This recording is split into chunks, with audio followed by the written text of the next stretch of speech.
Clara Whitmore threw herself across Everett Caldwell's chest and pressed both palms flat against his ribs the moment his body went rigid and his breath stopped coming. The doctor stumbled backward. The ranch hand in the doorway grabbed the frame. Nobody moved. Nobody except her. She had been sent to sit beside a dying stranger through one quiet evening. That was all. One night. One chair. One lamp burning low. She had not been sent to save him. But his heart was stuttering beneath her hands, and she was the only one in that room still moving. If this story just stopped your heart, the way it stopped mine the first time I heard it, hit that subscribe button right now and turn on your notifications, because we release a brand new story every single week, and you do not want to miss what's coming. And before we go any further, I need you to drop your city down in the comments below. Tell me where you're watching from tonight. I want to see exactly how far this story has traveled, because something tells me it's going a long, long way. Now settle in and don't you dare touch that screen. Because what happened inside that ranch house in the summer of 1884 is something nobody in Red Hollow, Montana saw coming. Least of all, Clara Whitmore herself. The wagon rolled into Red Hollow on a Tuesday morning in July of 1884. And Clara Whitmore stepped down from the seat before it had fully stopped. She didn't wait for help. She hadn't waited for help from anyone in 12 years, and she wasn't about to start with a wagon driver who'd spent the last 40 miles pretending she wasn't sitting 3 feet away from him. She stood in the middle of that dirt street with a canvas bag in one hand and 12 years of frontier survival in her bones, and she looked at the town. The town looked back. The first whisper reached her before she'd taken 5 steps. Lord Almighty, would you look at the size of her? She didn't turn. She had stopped turning toward whispers a long time ago. Turning toward them only gave people the satisfaction of watching you flinch, and Clara Whitmore had not flinched in public since she was 17 years old and decided she was done giving strangers that particular gift. She looking for work? A second voice, younger than the first. Looking for something. The first woman again, and Clara could hear the smirk in it. The way some women sharpened their voices into something small and cutting when they wanted to draw blood without technically saying anything cruel. Though I couldn't tell you what a woman built like that thinks she's going to find out here. Clara walked past them both. She was a large woman, and she had always been a large woman, and she had spent 29 years being looked at the way these women were looking at her, like she was something that had shown up in the wrong place and ought to know it. She had broad shoulders and heavy hands that were rough from a decade of work that nobody else had wanted to do, and she wore a brown dress that had been mended at both elbows because she hadn't had the money for a new one and didn't intend to spend what little she had on impressing a town she wasn't planning to stay in. She walked with her head up and her eyes forward and her bag held at her side. That was the whole of her armor, and it had gotten her this far. Dr. Aldred's office was at the north end of the main street, a modest clapboard building with a painted sign that had started peeling at the corners. She pushed the door open without knocking. The man inside looked up from his desk. He was compact and tired-looking, somewhere in his late 50s, with gray whiskers and the permanently shadowed eyes of someone who didn't sleep enough and had made peace with that fact years ago. He looked her over with the quick, assessing gaze of a man accustomed to evaluating people rapidly and practically, not unkindly, but without sentiment. "You're the woman Mrs. Hennessy sent word about," he said. "Clara Whitmore. Sit down." He didn't offer her coffee. He moved straight to the problem, which she appreciated. "You have nursing experience?" "Not formal, but I've cared for the sick my whole working life. Fevers, wounds, post-surgery recovery. I know how to watch a patient through the night, how to read the signs when something is turning, and how to follow instructions without needing them explained twice." He studied her. "Strong enough to move a grown man if you had to?" "Yes." "Good." He leaned back. "Do you know the name Everett Caldwell?" "No. He owns the biggest cattle operation in this valley. 20,000 acres, 400 head, 8 full-time hands. His family built this whole section of the territory. His wife died 7 years ago, and he's been running the ranch alone since." He paused. 6 days ago, he had a riding accident. Horse went down wrong at a creek crossing. Everett went over its head into the rocks. 2 broken ribs, fractured wrist, serious head injury. Concussion, Clara said. He raised an eyebrow, just slightly.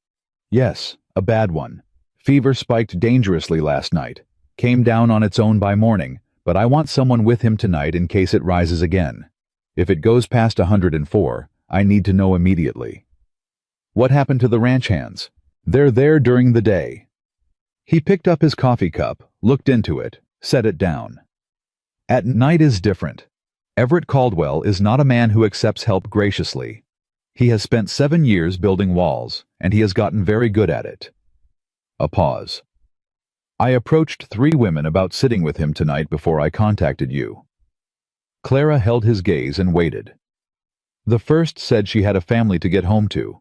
The second said the roads weren't safe after dark. He stopped. And the third? She said. The doctor looked at her steadily. The third said she didn't see the point in losing a night's sleep over a man who'd probably be dead by morning regardless. The words sat in the air between them. Clara understood what he wasn't saying. She was sitting in this chair not because she was the best candidate for the job. She was sitting here because every candidate with more options had already said no. She was the bottom of the list. The last door he had knocked on before resigning himself to leaving a sick man alone overnight. She had been the bottom of lists her entire life. The strange thing was, it didn't cut the way it used to. One night, she said. One night, he confirmed. $1.50 for the evening. Fever stays below 104. You keep him comfortable, make him drink, watch his breathing. I'll be out by 8 in the morning. And when he tells me to leave? The doctor looked at her. He will tell you to leave. I know, she said. What do you want me to do when he does? Something shifted in his face, a quiet recalculation. Stay anyway, he said. She nodded and picked up her bag. The ranch hand who came to collect her was a bow-legged man named Silas, who had the weathered economy of movement that came from decades of outdoor work and very little wasted effort. He didn't talk on the ride out, which suited Clara fine. When he did speak, halfway through the 4 miles, he kept his eyes on the trail. He ain't gonna want you there, Silas said. I know. He's gonna say things, harsh things. A pause. He don't always mean 'em. Does he mean the worst ones? Silas was quiet for a moment. Some of 'em, he said. Not all. I can work with some, Clara. He glanced at her sideways. Yeah, he said quietly. I figured you probably could. They arrived as the afternoon light went long and golden across the pasture grass, and Clara did not let herself be moved by it, because she had learned that beautiful places could be just as hard as ugly ones, and what mattered was what went on inside the walls, not what grew outside them. The house was large and solid, and had clearly been built by someone who intended it to last. Wide front porch, stone chimney, barn off to one side that could have swallowed a smaller homestead whole. But the silence that sat over the yard was the silence of a place that had stopped expecting warmth and settled into the absence of it. No flowers. No child's toy forgotten in the yard. No small domestic evidence of anyone caring about anything beyond the necessary. 7 years of that silence. Clara followed Silas through the front door. Mr. Caldwell. Silas raised his voice toward the stairs. Doc sent someone to sit with you tonight. The voice that came back down was low and raw and carrying the frayed edge of a man who was running out of patience with his own body. Told him I didn't need anyone. Yes, sir. He sent her anyway. Silence. Then, send her away. Silas looked at Clara. Clara looked back at him, set her bag on the floor, and walked to the stairs. Ma'am. He can say it to my face, she said, and she went up. The room at the top of the landing was dim, close, smelling of fever sweat and camphor liniment. One window, curtain half drawn, a bar of late afternoon light cutting across the floor. And in the bed, propped against pillows, jaw set, dark eyes fixed on the doorway with an expression that could have stripped paint, Everett Caldwell, how was not a small man. Even laid up, even diminished by 6 days of pain and fever and the indignity of needing tending, he was the kind of man who filled a room without trying. Somewhere around 40, with the deep weathering of someone who had spent every one of those years working. Dark hair gone gray at the temples. Left arm splinted, chest wrapped tight beneath an unbuttoned shirt. He looked like a man who had been forced to stop moving and was furious about every second of it. He looked at her the way everyone in town had looked at her. She looked back. "I told Silas to send you away," he said. "He told me," Clara said. "I decided I'd rather hear it from you directly." She moved past him to the bedside table, checked the water pitcher. Empty. She picked it up. "I'll get you water. Be right back." "I didn't say you could stay." She paused at the door and turned. Looked at him across the length of the room with 12 years of practice at not flinching under a hard gaze. "No," she said. "You didn't. But your pitcher is empty, and your fever is up, and it's going to be a long night, Mr. Caldwell. You can be angry about me being here. That's your right. I'll sit in that chair. I won't bother you unless you need something, and I won't make you talk." A beat. "But I'm not leaving." She went downstairs before he could answer. She heard something hit the wall above her, the flat sound of a hand striking plaster, and then silence. She filled the pitcher and started water heating for willowbark tea. She was back upstairs in 4 minutes. He was sitting up straighter, jaw working like he was chewing on the next argument, and when she set the tea on the table beside him, he looked at it like it had personally offended him. "Drink it," she said. "I don't want tea. I didn't ask if you wanted it. Drink it." She dipped the cloth in cool water, wrung it, and said, "This will help with the fever. Tell me if it's too cold," and pressed it against his forehead before he could object. He went completely still. Not relaxed still. Not comfortable still. The stillness of a man who had not been touched gently in so long that his body didn't know what to do with it and froze in self-defense. Clara kept her hand steady and her face neutral and waited. "Too cold?" she said. "No." His voice had dropped a full register. Something behind the door had stepped back. "Then drink the tea." He picked it up and drank. His eyes stayed on her over the rim of the cup, dark and measuring, and she let him measure because she had nothing to hide and no reason to pretend otherwise. When he finished, he said, "You're not what I expected." "What did you expect?" "Fussing, fluttering. Someone who'd take one look at this room and find a reason to leave." He set the cup down. "Or someone who'd be afraid of me." "Are you trying to frighten me?" He held her gaze. "I was a little, when you first came through the door." "Did it work?" Something moved at the corner of his mouth. Not quite a smile, not yet, but the muscular memory of one. "No," he said. "Then we've got that settled." She sat down in the chair.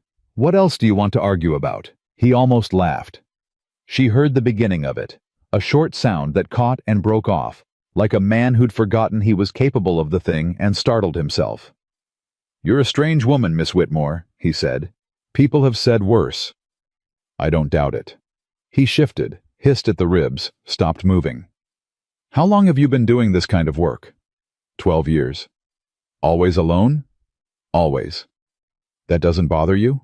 She considered him. "Does being alone bother you, Mr. Caldwell?" The almost smile vanished. She watched his face close the way a shutter closes. Not slamming, just a quiet, practiced pull across the light. "That's different." "Is it?" "I had something, and lost it." His voice had gone flat.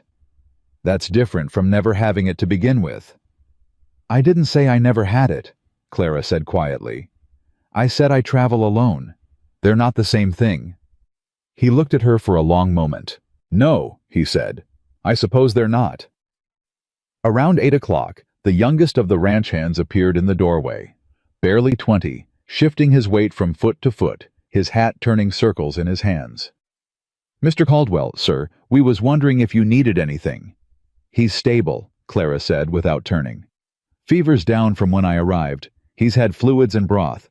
Get some sleep, all of you." The young man looked at Everett. Everett looked back and gave one short nod. The hand disappeared. Everett watched the empty doorway for a moment. "You didn't ask me before you answered him." "Would you have said something different?"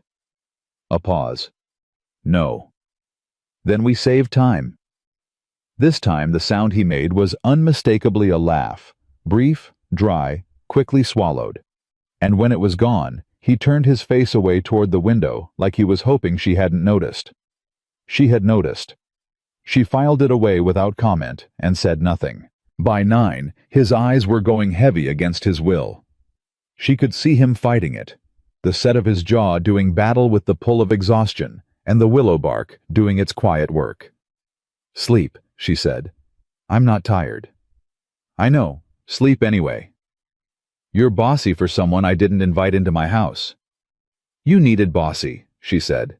"Sleep, Mr. Caldwell." He opened his mouth, and she looked at him with absolute patience and absolute immovability, and whatever he'd been about to say died on the vine. He looked at the ceiling, exhaled, closed his eyes. 3 minutes later, he was asleep. She moved the lamp lower and settled back in the chair and listened to the ranch go quiet around her. The sounds of 8 men bedding down, horses shifting in the barn, the vast Montana dark pressing against the window. She should have been thinking about Red Hollow. About whether there was other work in the valley, whether the $1.50 would cover a room for a few nights while she figured out the next step. Instead, she was thinking about a man who laughed like he was ashamed of it. About a house with no flowers and no warmth and 7 years of silence in every corner. About what it cost a person, what it took out of a person, to spend that long convincing themselves they were better off alone. She knew that cost. She just paid it differently. She was still sitting with those thoughts when the quality of his sleep changed. It happened fast. Faster than she'd expected after such a stable evening. One moment his breathing was slow and even, and then it wasn't. His head moved against the pillow. His good hand opened and closed against the blanket. And then his breathing went ragged and shallow, and his face contorted, and Clara was out of the chair and at his side before the thought to move had fully formed. She pressed her hand to his forehead. The fever had spiked. Not the catastrophic climb that meant sending for the doctor, not yet, but a fast, hard rise that transformed him from the guarded, sardonic man she'd been sparring with all evening into something broken and exposed and unreachable. "Hey." She kept her voice low and level. "Hey. You're all right. I'm here." He didn't hear her. "Eleanor." The name came out wrecked. It came out from somewhere so deep and so far back that it made Clara's chest clench in spite of herself. Not a word. A wound. "Eleanor, don't go. Mr. Caldwell." She caught his arm as it reached sideways for something that wasn't there. "Mr. Caldwell, look at me." "She's cold." His voice was dropping in and out of coherence, the fever rolling through him in waves. "She was so cold and I couldn't get her warm. Everett." She said his given name without deciding to, and she said it the way you say the name of someone you need to pull back from somewhere dangerous. Firm. Clear. Real. "Everett, it's Clara. Clara Whitmore. You're at your ranch. The year is 1884. Your wife. Don't tell me she's gone." His voice cracked on it. His eyes were open now, but not seeing her. Seeing past her, through her, into some room in some winter, 7 years ago, that nobody else in this world could enter. "I know she's gone. I know it. I can't stop." "I know," Clara said. She didn't say anything else. There was nothing else to say. She took the cloth and put it against his forehead, cool and steady, and she kept her other hand wrapped around his forearm. Not restraining him, just there, just present. And she said his name again, low and even, the way you talk a frightened horse back from the edge of a bad decision. "Everett, you're here. You're at the ranch. You're safe." His breathing was ragged. "I held her hand," he said. "At the end. I held it the whole time, and I kept thinking, if I just hold on long enough." "You did everything you could," Clara said. "Did I?" He turned his head and looked at her, and for one terrible moment he was completely lucid, fever-bright eyes, fully present, utterly without his walls. And he said, "Did I? Because I've been asking myself that question for 7 years, and I still don't have an answer." She held his gaze. "I don't know," she said honestly. "I wasn't there. But I know that asking yourself that question for 7 years and still not walking away from it, that's not the behavior of a man who didn't care enough. She kept the cloth steady against his forehead. That's the behavior of a man who loved someone more than he knew what to do with. He stared at her. The fever pulsed between them like a third presence in the room. And then, something in his face did something she had not expected and could not entirely name. A fracture, quick and deep, behind the eyes, like a wall that has held for 7 years, finding one crack and not knowing what to do about it. His hand moved across the blanket and found her wrist. Not grabbing, not demanding, just settling there, over her pulse, like a man making sure something solid was still in the world. "Don't leave," he said. Not the way he'd said it before, when it was a command and a test, and a man asserting ownership over his own misery. Different, stripped of all of that. "Don't leave yet." "I'm right here," she said. She sat beside him through the worst of it. The fever's long plateau, the quarter hour when it climbed high enough that she had Silas's door in her mind and her hand ready to wake him. And then the slow, merciful retreat as the willow bark and the cold cloths, and something she had no clinical name for, began to do their work. She talked to him through it. Not about anything that mattered, and not expecting him to hear. Just her voice, steady and unhurried, filling the space so the silence didn't have room to become something worse. She told him about a town in Kansas where she'd worked a winter at a boarding house, and how the cook there had taught her to make biscuits that could convince a dying man he had something to live for. She told him about an army outpost in Wyoming where she'd learned horses almost by accident, because the stablemaster was short-handed and she'd spent her lunch breaks over the fence watching until he'd finally handed her a lead rope and said, "Fine then, show me." She told him about a dog she'd found on a frozen road in the winter of 1881, half dead, bones showing through a matted brown coat, and nursed back over 6 weeks in a spare room nobody was using, and then had to walk away from when the job ended. "I still think about that dog," she said quietly, more to the lamp than to him. Stupid thing to carry around, but there it is. Somewhere around 2 in the morning, the fever broke. It went the kind way. A long sweat that soaked his shirt and left him limp and genuinely, deeply asleep for the first time since she'd arrived.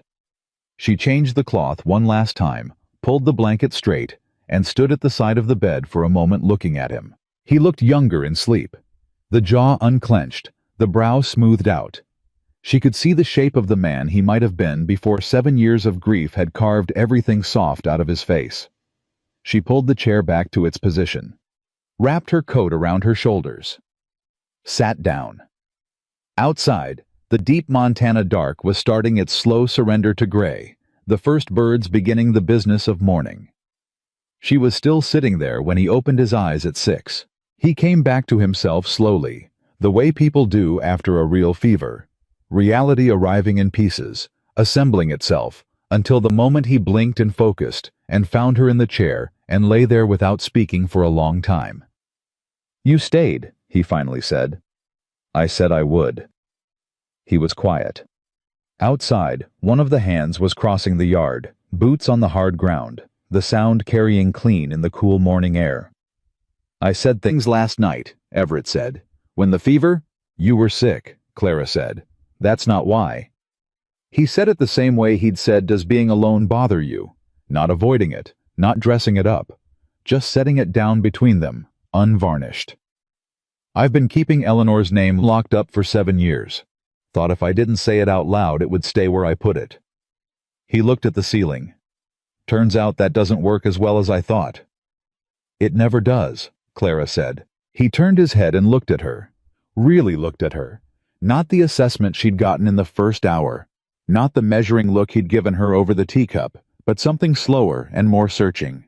Like a man trying to see past what was in front of him to something underneath it. "You said something to me," he said. "Last night. When I couldn't." He stopped. "You said loving someone more than you know what to do with isn't something to be ashamed of." "I said it was the behavior of a man who loved someone," Clara said. "Not quite the same thing." "Close enough." He held her gaze. "Why would you say that to a man you'd known for 8 hours?" "Because it was true," she said. And because you needed to hear it. And because there is nobody else in this house who was going to say it to you. The silence between them was different from the one at the beginning of the night.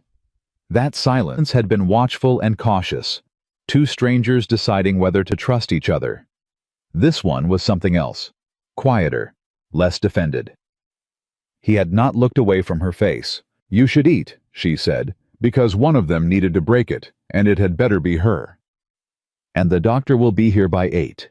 You should look like a man who is recovering, not a man who spent the night being difficult, so that he doesn't decide to move you into town."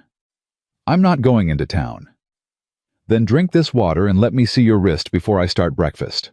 He held out his arm without further argument, which was either exhaustion or something she chose not to name just yet. She checked the wrapping, still secure, no swelling beyond what was expected, and set his arm back gently and stood to go downstairs. "Miss Whitmore." She turned. Howe was looking at her from across the room with an expression she did not have a word for. Not gratitude, exactly. Gratitude was simple, and this was not simple. This was the face of a man who had spent the night having 7 years of careful architecture dismantled and was only beginning to understand the size of the project. "I wasn't—" He stopped, tried again. "I've been unkind since you got here.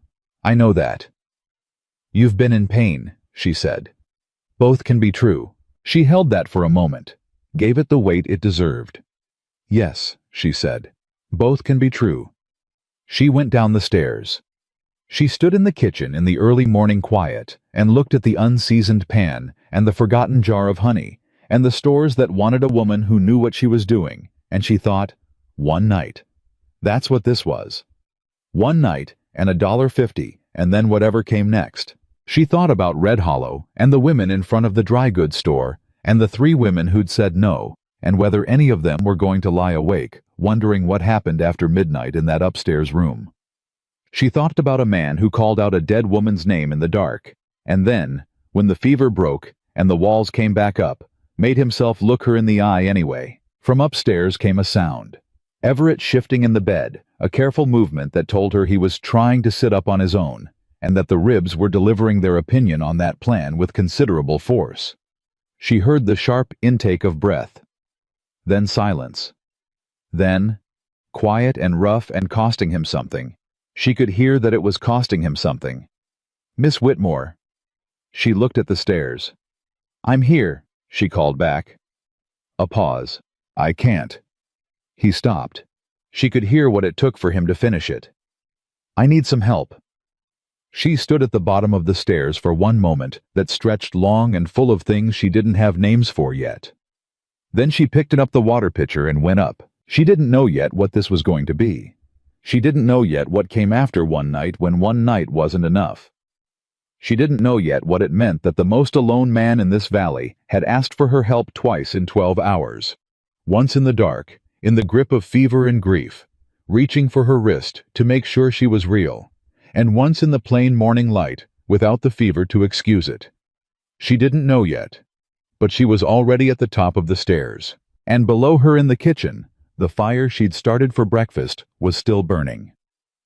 Dr. Aldred arrived at 8 o'clock sharp, the way a man arrives when he has been worrying about something since before dawn and has been counting the minutes until he could stop worrying about it properly. He came through the front door without knocking.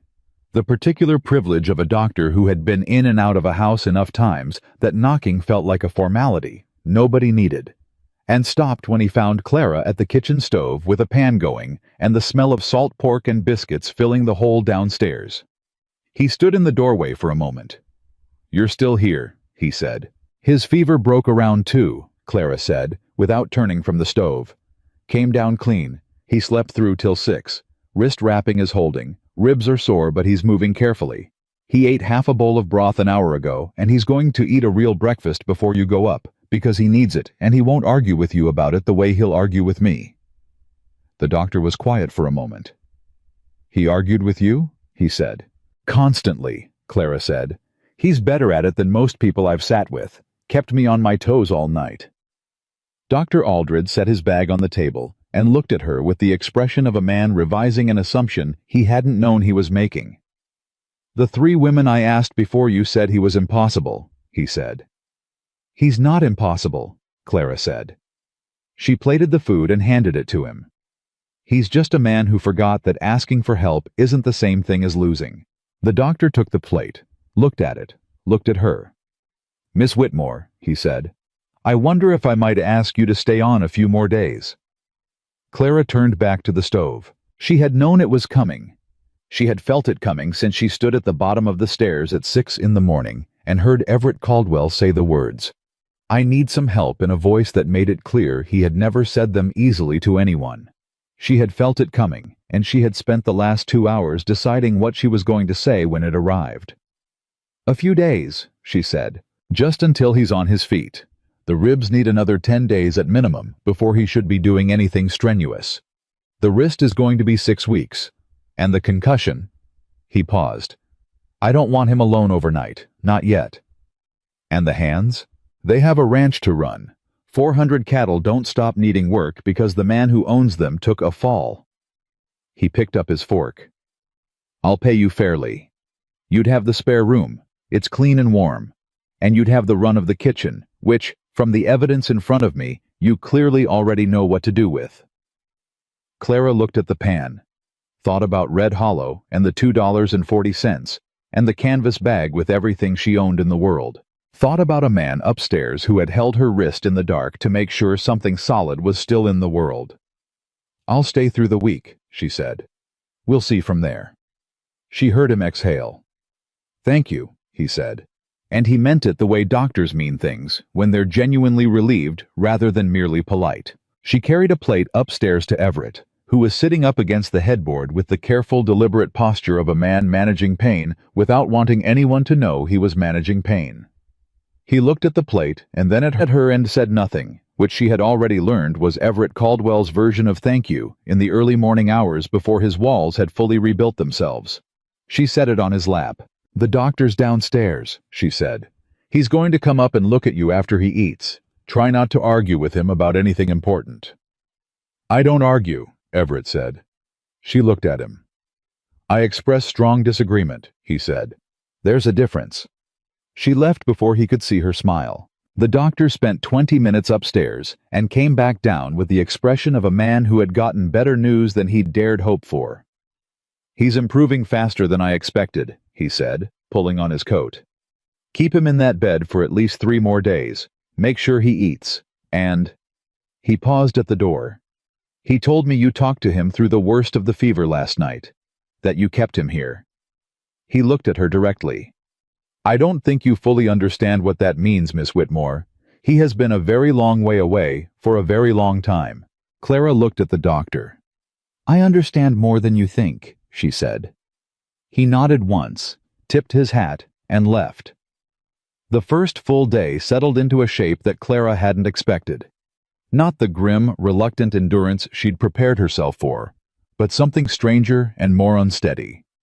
Like learning to walk on ground that kept shifting under her feet. Everett was a difficult patient in the specific way that competent, independent men are difficult patients. Not mean-spirited about it, not intentionally cruel, but constitutionally incapable of lying still without his mind driving him somewhere his body couldn't follow. By mid-morning, he was already asking questions about the South Pasture water situation, already calling down to Silas through the window about fence repairs on the eastern boundary, already trying to calculate in his head whether the new hay supply was going to last through August. Clara let him do it. She found that the questions and calculations kept him from fixating on the pain and the fever residue exhaustion, and she was practical enough about human nature to know that a man like Everett Caldwell needed to feel useful even when he was flat on his back. What she did not let him do was get out of bed. That battle happened at 10:30 on the first morning, when she came upstairs with fresh water and found him sideways on the mattress with both feet on the floor and the particular expression of a man who has just realized his body has made a promise. His ribs are not going to let him keep. "Mr. Caldwell," she said, "I was just going to—" "Whatever you were going to do, you're going to do it sitting right there on the edge of that bed until I say otherwise." She crossed the room, set the water down, and stood in front of him with her arms at her sides. "What did you need?" He looked at her, then past her, then at the floor. "Window," he said. "I wanted to see the south pasture." Clara looked at him for a moment. Then she went to the window and pulled the curtain fully back and said, "What are you looking for?" A pause. "Silas said yesterday the creek was running low on the south end. I wanted to see if they'd moved the herd to the north water yet."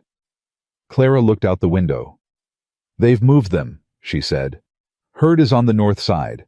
I can see 4 hands out there, and the cattle are bunched near the tree line." He was quiet. "You can see all that from there?" "I've got good eyes," she said. "Get back into that bed." He got back into the bed. Not graciously. Nothing Everett Caldwell did in those first days was gracious. But he did it. And that was how it went, all through that first day and into the second. A negotiation without either of them calling it that. She held the line on what mattered: rest, food, water, stillness. And she gave ground on what didn't. And somewhere in the middle of all that unspoken bargaining, something happened that neither of them acknowledged and both of them noticed. He started talking to her. Not the guarded, testing exchanges of the first night. Not the questions he asked, because talking was easier than silence. Real talking. The kind that comes out of a person when they've been alone long enough that conversation feels like water after a dry season, and they don't mean to drink as much as they do. And then they look up, and the cup is empty, and they're not quite sure how it happened. He told her about the ranch, about his father building the original house with 2 hired hands and his own back in the winter of 1851, the timbers cut from the ridge above and hauled down by oxen. About growing up in this valley before there was a Red Hollow to speak of, before the town was anything more than a trading post and a blacksmith and 3 families who'd decided the land was worth fighting the winters for.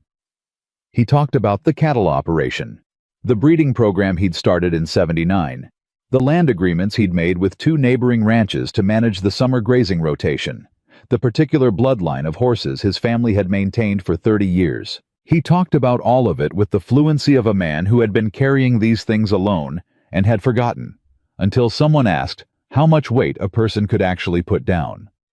Clara listened the way she did everything, thoroughly, without pretending to be less interested than she was. And she asked questions. Not soft, easy questions designed to keep the conversation pleasant.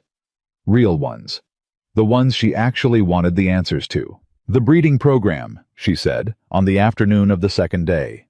"Are you using a closed herd system, or are you bringing in outside stock?" He stopped talking mid-sentence and looked at her. "Where did you learn about cattle breeding?" he said. "An outfit in Colorado, 2 winters back. I cooked for a cattle operation near Pueblo for 4 months. The foreman liked to talk about his work over supper. I paid attention." Everett studied her. "Most people's eyes glaze over inside of 2 minutes when I talk about the breeding program." "Most people aren't paying attention," Clara said. "What's your bull line? You said you've maintained it for 30 years. That's long enough to have problems if you're not bringing in new blood." He looked at her for another long moment.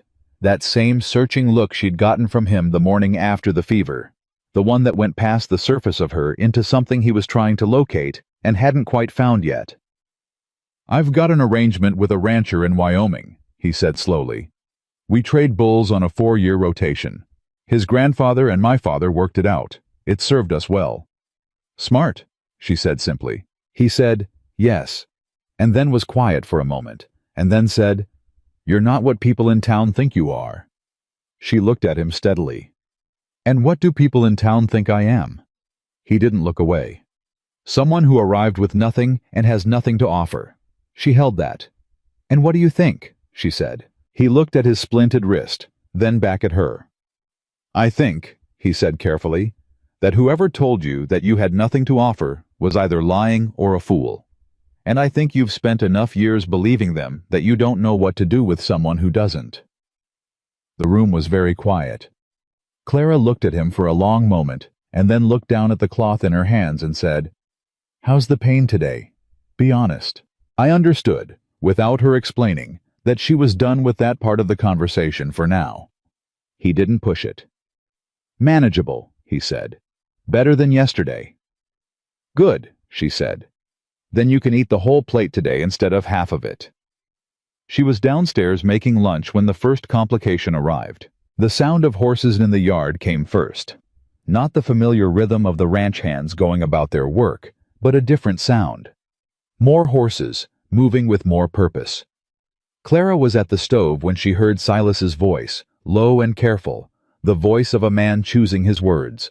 And then another voice, louder, carrying the particular register of a man who was accustomed to being the largest presence in any space he entered.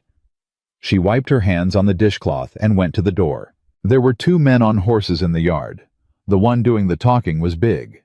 Not Everett's kind of big, not the big of a man who had worked for everything he had, but the soft-cornered big of a man who had eaten well his whole life and let other people do the lifting. He was wearing a good coat and a hat that cost more than Clara's entire wardrobe, and he was looking at Silas the way men look at people they have decided in advance are beneath them. "I'm here to see Caldwell," he was saying. "Mr. Caldwell's not receiving visitors," Silas said, with the particular immovable politeness of a man who has delivered this message before and intends to keep delivering it. "I'm not a visitor. I'm his neighbor, Wade Harmon." The name meant something to Silas. Clara could see it in the slight adjustment of his posture. Not fear, but a recalibration. "Mr. Harmon," he said. "Mr. Caldwell is indisposed. Yes, I heard. I also heard he's had a woman in the house for 2 days that nobody in town seems to know anything about." His eyes moved past Silas and found Clara in the doorway.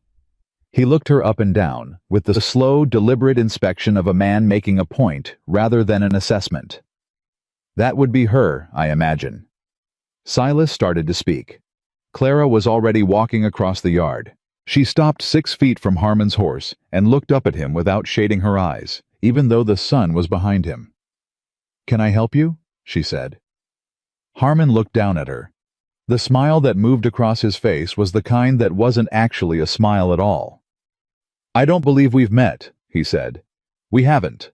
I'm Clara Whitmore. I'm managing Mr. Caldwell's household while he recovers.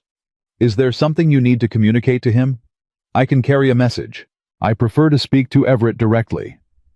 "I imagine you do," Clara said. "He's resting. The doctor's orders are no visitors for the first week. I can tell him you came by." Harmon looked down at her for a long moment. The calculation happening behind his eyes was not difficult to read. He was deciding whether she was worth the effort of removing, or simply the kind of obstacle that would move on its own once it had served its purpose. "You know," he said, in the conversational tone of a man opening a negotiation, "he has already decided the outcome of, there are people in town who are concerned about Everett. A man in his condition, alone on a property this size, no family to speak of. People start to wonder whether he has someone looking out for his interests." "He has a doctor," Clara said. "And he has his hands. And he has me. His interests are well looked after." "I'm sure they are." The knot smile again. "And you are, what exactly? A nurse? A housekeeper? A woman who wandered through town with a bag and happened to end up in Everett Caldwell's spare room? I'm the woman who kept him alive through a fever 2 nights ago, while everyone else in this valley slept soundly," Clara said. Her voice was level and pleasant, and absolutely without apology. "If you'd like to leave your name and a message, I'll make sure Mr. Caldwell receives it when he's well enough to deal with it. Otherwise, I have lunch to finish." She turned and walked back to the house. She heard Harmon say something to Silas behind her. Too low for her to catch the words, but the tone was clear enough. The tone of a man filing something away for later. She went inside and finished lunch. When she brought the tray upstairs, Everett read something in her face immediately. He had, she was discovering, a sharply tuned instinct for things people were choosing not to say. "What happened?" he said. She set the tray on the table. "Wade Harmon came by. He wanted to see you. I told him you were resting." The change in Everett's face was immediate and complete. Whatever ease had been building between them in the last 2 days went somewhere else. His jaw set. His eyes went to the window. "What did he say?" "He expressed concern about your well-being. He asked what I was doing here." She sat down. "He's an interesting man." "He's a dangerous man," Everett said. Flat, certain, no room for debate in it. She looked at him. "Dangerous how?" He picked up his fork, set it down without eating.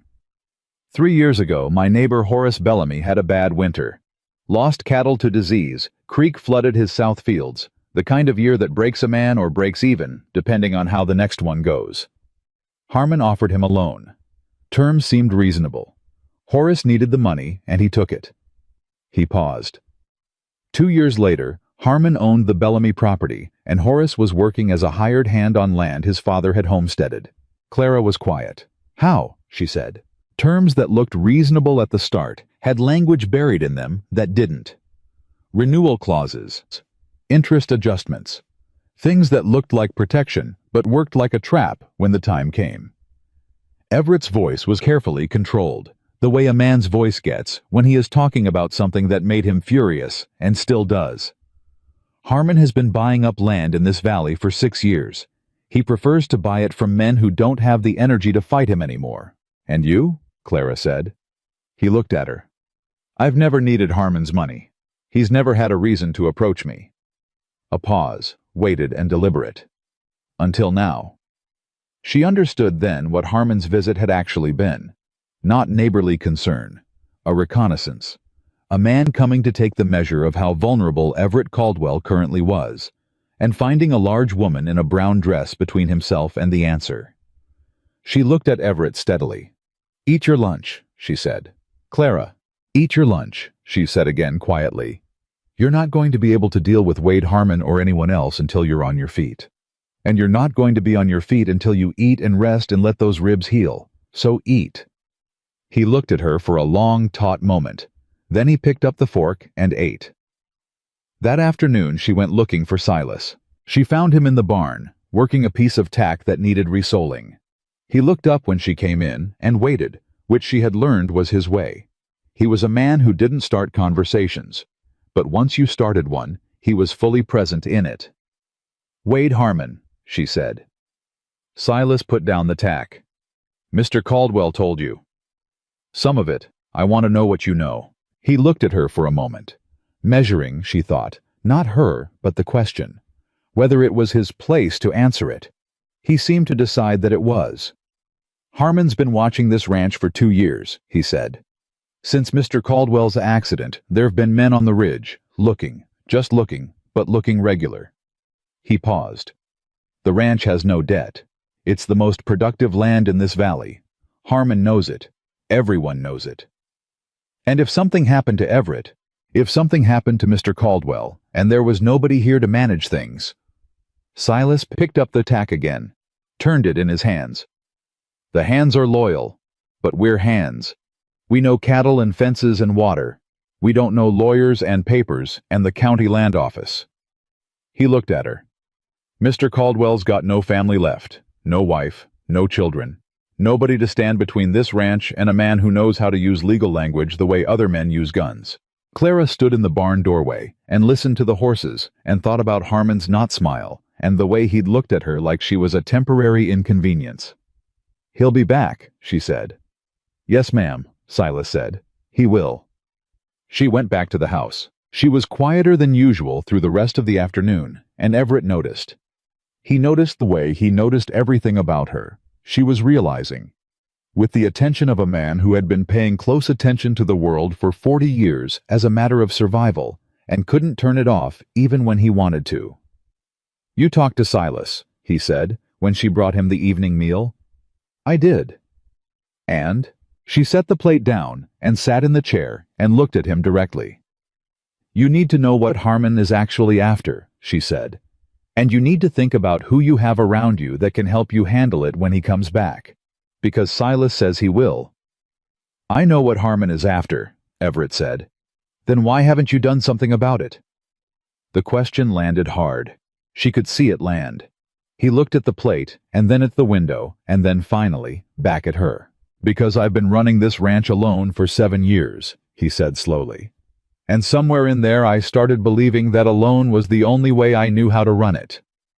The honesty of it was so unguarded, so undefended, that she felt something shift in the room. The same feeling she'd had at 2 in the morning when the fever broke and he'd come back to himself.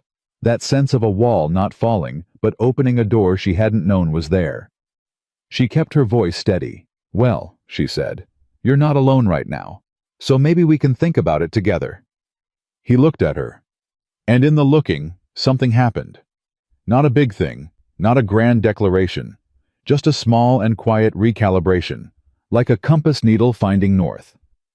He had been facing one direction for 7 years, and for just a moment he was facing another. "All right," he said. "All right," she agreed. "Now eat your supper, and then tell me everything you know about how Harmon has been handling the Bellamy property since he took it. Because I want to understand exactly how he works." They talked until past 9 o'clock. And somewhere in the middle of those hours, Clara Whitmore stopped thinking about the end of the week and started thinking about the week after it. She didn't name that shift. She wasn't ready to name it. But she felt it. The next morning, the shift announced itself in a different way. She was in the kitchen at first light, the way she always was, when she heard the front door. Not a knock, just the door, opening and closing with the particular confidence of someone who didn't think they needed to knock. She turned from the stove and found a woman in the kitchen doorway. The woman was somewhere in her mid-40s, dressed well, and carrying herself with the posture of someone accustomed to that well-dressed look, being the first thing people noticed. She had the look of Red Hollow's best parlor about her. Neat, controlled, performing ease without actually feeling it. She looked at Clara in the kitchen, and something moved through her face. "You must be Miss Whitmore," she said. "I am," Clara said. "And you are?" "Margaret Sutton." A small smile, the kind that doesn't reach the eyes. "My late husband and Everett's father were partners, many years ago. I've been looking in on Everett since his accident." "He didn't mention you," Clara said pleasantly. The smile thinned, just slightly. "I've been coming by every other day. One of the hands told me there was a woman in the house now." Her eyes moved, quickly, deliberately, around the kitchen, at the pan on the stove, the tidied shelves, the evidence of competent occupancy. "I wanted to introduce myself." "That's kind of you," Clara said. She turned back to the stove. "Mr. Caldwell is resting. If you'd like to leave a message, I'll make sure he gets it." A pause. "I'd prefer to see him myself." "He's not receiving visitors yet. Doctor's orders." "I'm not a visitor. I'm a family friend." "I understand that," Clara said. "Doctor's orders don't make exceptions." She looked over her shoulder. "I'll tell him you came." Margaret Sutton looked at her for a long, measuring moment. "Miss Whitmore," she said, "I hope you won't take this the wrong way, but people in town are talking about you being here, about the situation." She paused with the precision of a woman who knows exactly how to use a pause. "Everett is a man with a reputation to consider, and you are—" Another pause, the kind that was supposed to make Clara fill in the blank herself. "Well, people are asking questions." Clara turned fully from the stove and looked at Margaret Sutton straight on. "Let them ask," she said. Her voice was even and unhurried, and without a single crack for the comment to get purchase on. "Mr. Caldwell is recovering from a serious injury. I am here because the doctor asked me to be here, and Mr. Caldwell agreed to it. Whatever questions people in Red Hollow want to ask about that, I'm sure they'll manage to answer them eventually." She picked up the plate she'd been preparing. "Good morning, Mrs. Sutton." Margaret Sutton left. Clara stood at the kitchen window and watched the woman cross the yard to her horse and ride back toward the road, and she thought about Harmon and his reconnaissance and Mrs. Sutton and her precise pauses, and she thought about a man upstairs who had spent 7 years convincing himself that alone was the only way he knew how to run things. She thought, this is not one person who wants something from this ranch. This is a current, and Everett has been standing in it without knowing how strong it's running. She carried the plate upstairs. He was awake. He always seemed to be awake before she got there, as though some part of him tracked her movements through the floor, and he read her face the moment she came through the door. "What happened?" he said. "Margaret Sutton came by." She set the plate down. "She says she's been looking in on you since the accident." Something moved through Everett's expression. It was not warmth. "She's been coming by," he said carefully. "I've been telling Silas to say I was sleeping." Clara looked at him. Why? He was quiet for a moment. Margaret is a woman who has been deciding, for the last 3 years, that this ranch needs a mistress, and that she is the logical candidate for the position. She has not said this directly. She doesn't say things directly. He looked at the plate. She arranges circumstances instead. She told me people in town are talking about me being here. He looked up. What exactly did she say? She said I was affecting your reputation. Clara sat down. I told her to let them talk. He stared at her for a moment. And then, the second time she'd heard it now, and it was no less surprising the second time, he laughed. A real one this time. Short but genuine, coming from somewhere below the guarded surface of him. Unguarded and unashamed. You told Margaret Sutton to let them talk, he said. Was that wrong? No. He shook his head. Something easy had moved into his face. Something she hadn't seen there before. God, no. It's just... He stopped, still smiling, and looked at her with a directness that she felt in a way she wasn't prepared for. Nobody talks to Margaret like that. Somebody should, Clara said. Eat your breakfast. He ate, and as he ate, between forkfuls, he said, Clara, I want to ask you something, and I want you to answer me honestly. I always answer honestly, she said. You should know that about me by now. I know it, he said. That's why I'm asking. He set the fork down, looked at her steadily. Are you planning to leave at the end of the week? She met his eyes. The question was not complicated. The answer should not have been complicated. She had spent her entire adult life moving when the job ended, packing the canvas bag, stepping onto the next wagon, facing the next town. That was what she did. That was who she was. The woman who showed up where she was needed and left when the need was met. But there was something in his face when he asked it.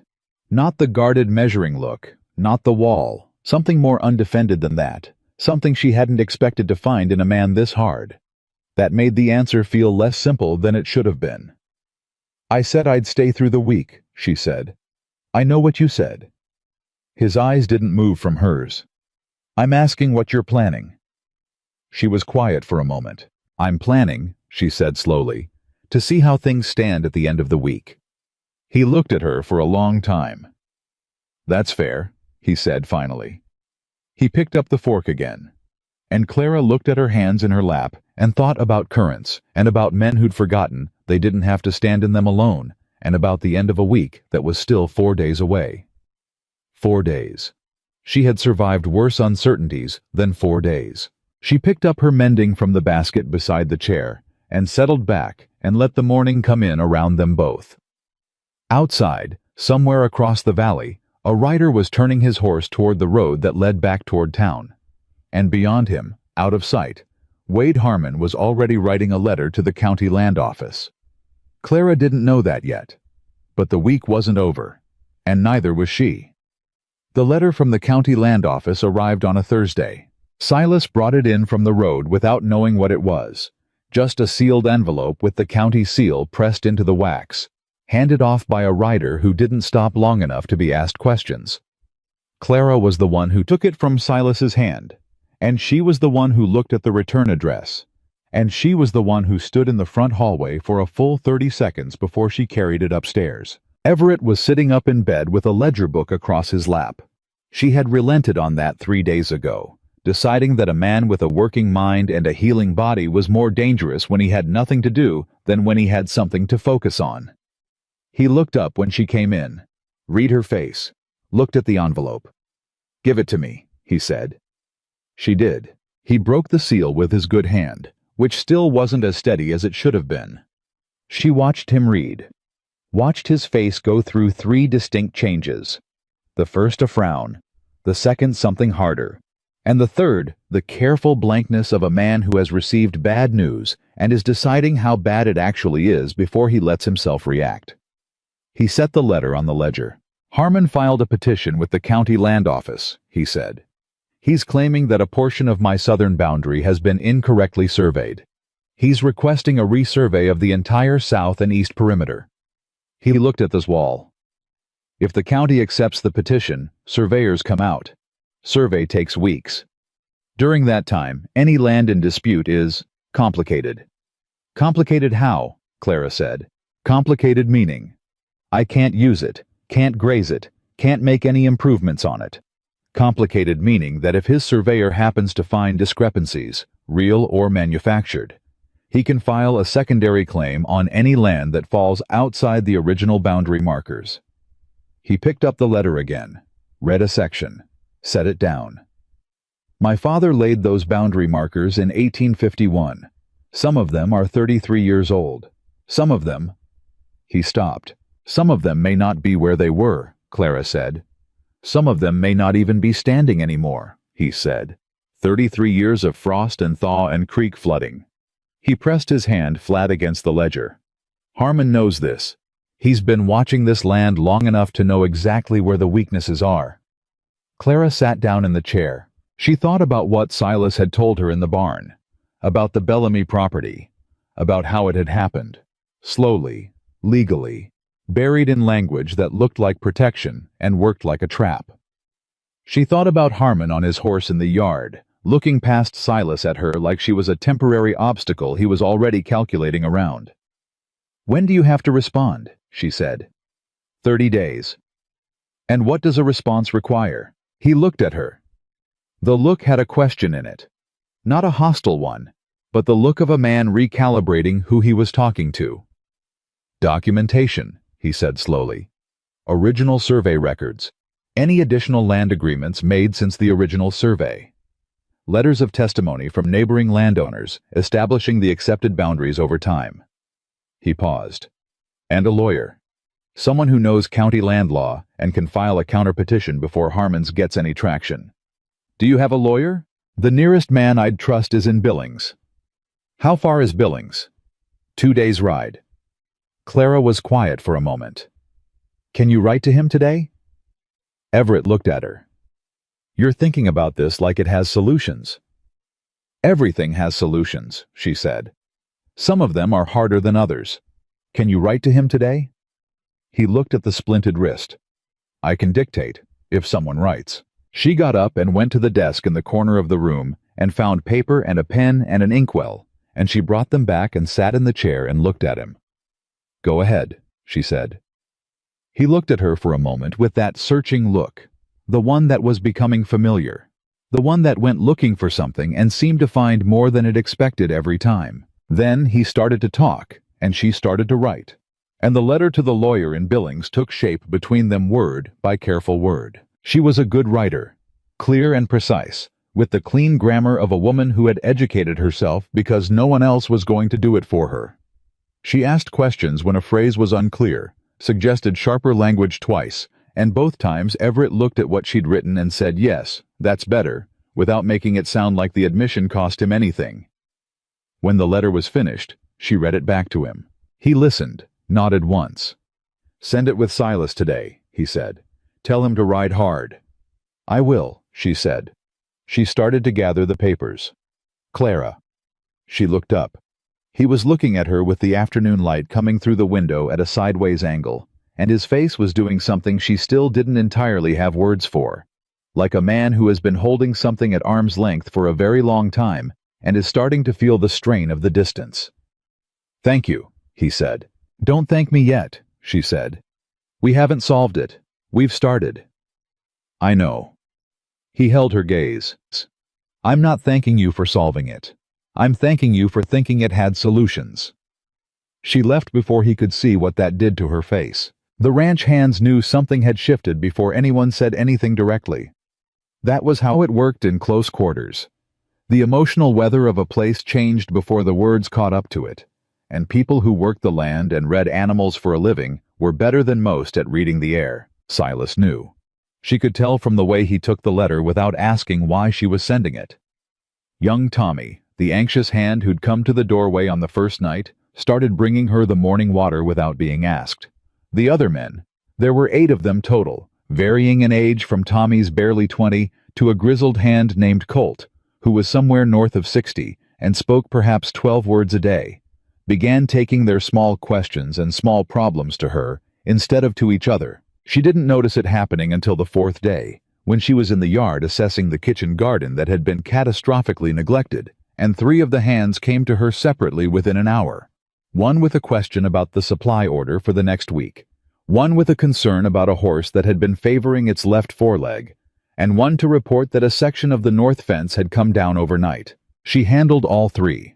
The supply order she knew from cataloging the kitchen stores. The horse she went to look at herself, running her hands down the leg, checking the hoof, and determining it was a stone bruise rather than anything serious. The fence she sent 2 men to repair with instructions on what to bring. She was back in the kitchen before she registered that she had just managed 3 separate ranch problems without thinking of them as anything other than problems that needed managing. She stood at the counter and looked at the wall and thought, when did this happen?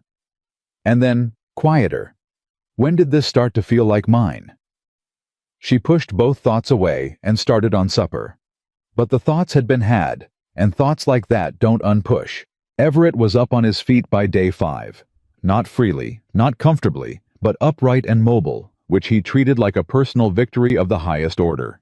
She allowed it because fighting him on it would have cost more energy than supervising him, and supervising him was at least productive. She watched him move through the house that first afternoon and understood something new about him. In the bed, diminished by injury and confinement, he had been accessible in a way he clearly wasn't in ordinary life. On his feet, even slowed by the ribs and the splinted wrist, he became something else. The particular quality of authority that some people carry without performing it, that sits in the way they move through a space, and the way a space rearranges itself around them. The hands felt it the moment he appeared on the porch. She watched them from the kitchen window, saw how they straightened without being told to, saw Silas cross the yard to him, and the way the conversation between them was immediately specific and substantive. No pleasantries, no easing in. Just 2 men who trusted each other talking about what needed doing. She should have felt like she was being stepped back from, like the space she'd been occupying for 5 days was being reclaimed. She didn't feel that. What she felt was something she recognized from the Army outpost in Wyoming, from the cattle operation in Colorado, from every place she'd worked where the work actually mattered. The satisfaction of a problem handled well, of a household steadied, of a man put back on his feet who hadn't been sure, 6 days ago, that he was going to stay on them. She turned from the window and checked the bread. He found her there an hour later. She heard him in the doorway before he spoke, the slightly careful movement that meant the ribs were still making themselves known. "You organized my hands," he said. She looked up. "They had questions. I answered them." "Silas says you diagnosed Jackson's horse. Stone bruise. She'll be fine in a week. Silas also says you knew what supplies to order without looking at the ledger. I inventoried the kitchen on the first night," she said.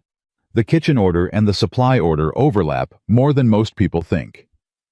He stood in the doorway and looked at her with an expression that was somewhere between astonished and something else she didn't look at directly. "Where did you learn all of it?" he said. "I paid attention," she said. "Everywhere I worked. I paid attention to whatever was in front of me because I didn't know what I'd need to know next, and I couldn't afford to waste a lesson." He was quiet for a moment. "That's the most efficient education I've ever heard of," he said. "It's the only one I could get," she said, without self-pity. "Just fact." He came into the kitchen, carefully, managing the ribs, everything, and the silence between them was the comfortable kind, the kind that had been building since the second day, and was now solid enough to lean against. "I got a reply from the lawyer," he said. She turned. "Already?" Silas rode hard. Something that might have been appreciation moved across his face. "He can be here by next Wednesday. He thinks the petition is manageable if we can produce the original survey documentation and at least 2 neighboring landowners willing to testify to the established boundaries." He paused. "I know where my father's original survey documents are, and I can get the testimony. Morrison to the north will sign. He's had his own run-ins with Harmon. The Hendersons to the west will sign. That gives me 2. That's enough?" "It is enough to start." He folded the letter. "The lawyer says Harmon's done this before, in Cascade County 2 years ago. He lost that one. The landowner had documentation." He set the letter on the table. The problem is that my documentation is 33 years old and stored in boxes I haven't opened since my father died. I don't know what condition it's in." Clara looked at him steadily. "Then we find the boxes and we open them," she said. "Tonight, if you're up to it. Tomorrow, if you're not." He looked at her. "Tonight," he said. They spent 3 hours in the front room that evening, going through boxes his father had packed in 1865 when the original homestead documents were filed. Everett directed, and Clara lifted and sorted, because his wrist and his ribs made both activities difficult, and she was faster at it anyway. The boxes were dense with the accumulated paper of a life lived in deliberate, practical documentation. Land agreements, water rights records, cattle registration papers, receipts and correspondence going back to the first years in the valley. And at the bottom of the third box, folded in oilcloth and tied with a cord that had dried and stiffened over 30 years, was the original survey document. Complete. Signed. Countersigned by the territorial surveyor and 2 witnesses. Clara unfolded it carefully and laid it flat on the table. Everett leaned over it, close enough that she was aware of how near he was, the warmth of him, the slightly uneven breath that meant the ribs were protesting the angle, and read it in silence. "It's all here," he said quietly. "Every boundary marker, every measurement, the creek coordinates." He straightened, looked at her. "This is what Harmon doesn't know exists." "Does he know your father kept records like this?" "My father kept records like this for everything. It was the one thing he said. Always write it down. Always keep the paper." A pause, something softer in his voice.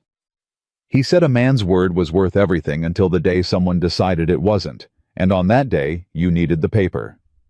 "He was right," Clara said. Everett looked at her across the table with the lamp between them, and his face in the lamplight was open in a way she had only seen once before, in the grip of the fever, in the dark, with all his walls dissolved. Except this was different. This was chosen. He was looking at her this way because he had decided to. "What did your father tell you?" he said quietly. She looked down at the survey document, smoothed the corner that had begun to curl. "My father told me that a woman's best protection was to be useful enough that people couldn't afford to look too hard at what else she was." She paused. "He meant it kindly. He was trying to prepare me for a world he understood." "He was wrong," Everett said. She looked up. "Being useful it's not nothing. You're the most genuinely useful person I've encountered in longer than I can say." His voice was careful and deliberate, the voice of a man who has thought through what he is about to say and decided it needs to be said exactly right. "But that's not why you should be protected. It's not why you deserve—" He stopped, started again. "A person's worth isn't their usefulness, Clara. Yours isn't. And whoever told you it was did you a great wrong." The room was very quiet. She could hear the fire. She could hear, distantly, one of the horses in the barn. She could hear her own breathing, which had gone slightly uneven in a way she was hoping he couldn't detect. "That's a kind thing to say," she said. "It's not kind," he said. "It's true. There's a difference. You taught me that." She looked at him. He was watching her with absolute steadiness, the way he watched everything, completely, without evasion. And she thought, this man has not looked away from a difficult thing in his life. Not from grief, not from pain, not from the hardest conversation in the room. Whatever else he was not a man who looked away. She broke the gaze first, not because she wanted to, because she needed to think clearly, and looking at him had started to make that difficult. "We should secure these documents," she said. "Somewhere dry. I'll wrap them in fresh oilcloth." "Clara, tomorrow I can help you draft the letter to Morrison and the Hendersons, if we can get their agreement to testify before the lawyer arrives on Wednesday." "Clara." His voice was quiet, but it stopped her the way a hand on a shoulder stops someone. "I know what you're doing." She looked at him. "You're putting distance between us," he said. "You've been doing it every time the conversation gets close to something. I've watched you do it for 5 days." He wasn't accusing her. His voice was even, almost gentle. "I understand why. I've been doing it for 7 years. I'm familiar with the technique." She held very still. "What do you want me to say?" she said. "Nothing," he said. "Not yet. I just wanted you to know that I see it. And I want you to know that I'm not going to stop." He picked up the edge of the oilcloth, handed it across to her. "You're right about the documents. Let's wrap them. And then I want to tell you something about this ranch, about what it was supposed to be, if you'll listen." She took the oilcloth. "I'll listen," she said. He talked for a long time. He talked about the ranch the way he had never talked about it to anyone, she suspected. Not as a business operation, not as a legacy, but as a thing with intention behind it. His father had come to this valley with a vision. Not just cattle and land, but a working community. Small farms on the perimeter, families with long-term agreements, a ranch at the center that was part of something larger than itself. His father had begun building that, slowly, and then died before it was finished. Everett had continued it. Quietly, without announcing it, without letting it become sentiment. Practical arrangements, fair terms, a community of people who depended on each other in the way frontier people depended on each other before towns got big enough to let strangers be strangers. Harmon is the opposite of that, he said. He buys land to consolidate it, to remove people rather than include them. What he's been doing to this valley. He shook his head. Every farm he absorbs is a family that leaves. Every family that leaves is something that doesn't come back. Clara listened, and as she listened, she understood that he wasn't just talking about the legal threat. He was telling her what the ranch meant, what it was for, what would be lost if Harmon got any part of it. How was telling her why it mattered. And there was something in the telling that went beyond the information. An act of trust, she realized. He was letting her see the inside of something he had carried alone for a long time. "Everett," she said, when he stopped. "Yes." "You're going to win this," she said. "With the documents and the lawyer and the testimony, you're going to win it." Harmon knew this was a risk when he filed. He just thought you were alone. He looked at her. "I thought I was too," he said. The storm came on Saturday night without much warning.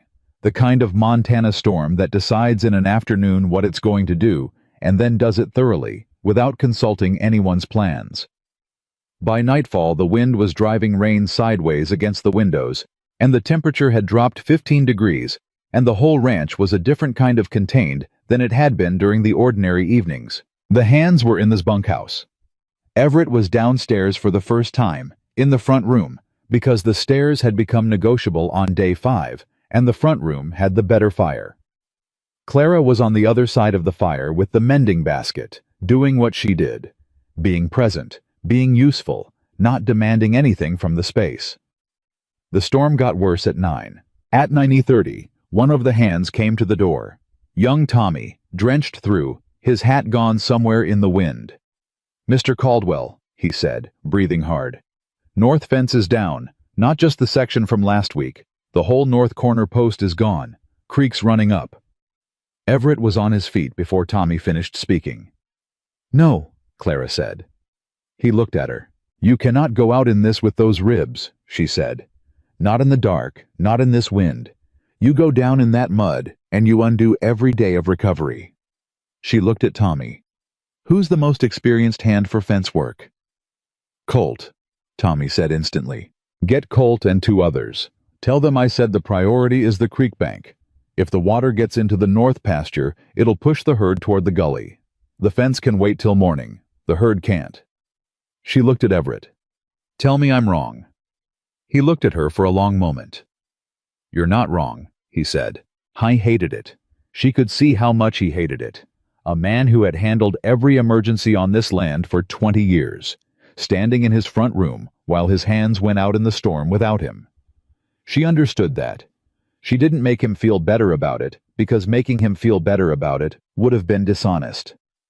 What she did was sit back down in her chair and say, "Tell me what Colt needs to know about the North Creek Bank. I'll get it to him before he heads out," he told her. She remembered it all. The specific language, the specific geography, the 3 key things Colt needed to watch for in a high-water situation on that particular section. She went to the door, conveyed it word for word to Tommy, and sent him back into the rain. She came back in and sat down. Everett was looking at her. "You remembered all of that," he said. "I told you, I pay attention." He sat back in his chair and looked at the fire. The wind was hammering the windows, and the rain was loud on the roof, and the whole world outside was weather and darkness and work, and the two of them were on this side of it, in the firelight, closer to each other than they had been in 5 days of the same house. "I've been thinking," he said. "About the petition?" "About you leaving," he said. She looked at him. "The weekend's tomorrow," he said. He was still looking at the fire, but she understood that the fire was just a place to look while he said something difficult. "You said you'd see how things stood, and I've been thinking about what I want to say to you before you decide." "Everett, let me say it," he said. Quiet, firm. The voice of a man who has been working up to something and is not going to be redirected now. "I've been alone a long time. I know how to be alone. I'm not bad at it most of the time." He paused. "But this week I've been remembering what it was like before I was alone. What it felt like to have someone in the house who was actually there. Not managing me. Not wanting something from the ranch. Just there." She didn't say anything. He looked at her then, away from the fire, directly at her. "I don't want you to leave," he said. "I want to say that clearly, so there's no way to mistake what I mean. I'm not asking you to stay because the ranch needs a housekeeper. I'm not asking because of the fever or the petition, or because you know cattle breeding and horse injuries and how to order supplies." He held her gaze. "I'm asking because I wake up in the morning and the first thing I think about is whether you're downstairs. Because when something happens, when Harmon comes, when the fence goes down, when the lawyer writes, you're the first person I want to tell. Because somewhere in the last 8 days, you became—" He stopped. "I don't have a clean word for it." "Everett," she said. "Don't tell me it's the fever talking," he said. "Don't tell me it's gratitude. I know what gratitude feels like, and I know what this is, and they're not the same." The fire crackled between them. Outside, the storm pushed hard against the house. She looked at this man, this difficult, proud, grieving, slowly opening man. And she thought about all the things she'd been told her whole life. That she was too large and too plain and too ordinary. That she was the option of last resort. That the best a woman like her could hope for was to be useful enough that people kept her around until they didn't need her anymore. She thought about how many times she had believed it. And she thought about how he had looked at her in the lamplight with the survey document between them and said, "It's not true, and whoever told you that did you a great wrong." "I'm afraid," she said. It came out simpler than she'd intended, stripped down. He didn't look away. "Of what?" "Of believing it," she said. "Of believing that someone actually sees me, the way you're saying you do. Because I've been wrong about that before. I've been useful enough that people looked like they saw me, right up until the moment they didn't need me anymore. And then I was just the woman in the brown dress who it was time to move along." Clara. Her name in his mouth was different from anyone else saying it. Had been since the fever, since the dark, since Don't Leave Yet. "Look at me." She was already looking at him. "I'm not asking you to believe it all tonight," he said. "I'm not asking you to decide everything right now. I'm asking you to stay, long enough to find out if what you're afraid of is actually true. Because—" He stopped. His jaw worked. She watched him choose the words carefully, the way he chose everything. Not quickly, not carelessly, but with the full weight of his attention on what he was about to commit to.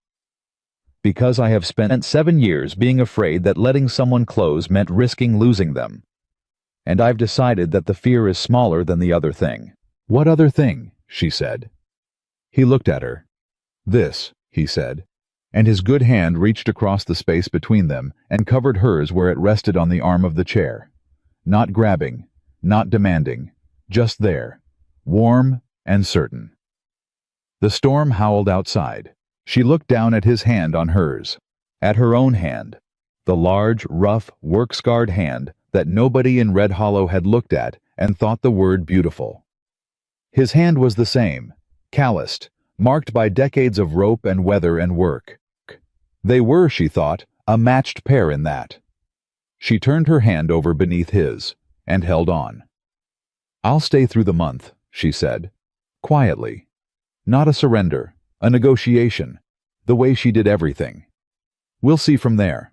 His hand tightened on hers, just slightly. "That's fair," he said. Outside, the storm did its worst.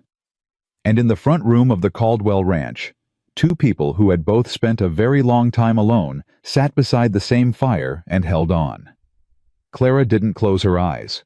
She was paying attention. She always paid attention. Because across the valley, in a house she'd never seen, Wade Harmon was reading a report from a man he'd paid to watch the Caldwell Ranch. The report described a large woman in a brown dress who had been handling the hands, managing the house, corresponding with a lawyer in Billings, and sitting beside Everett Caldwell in the evenings, like a woman who had stopped counting the days.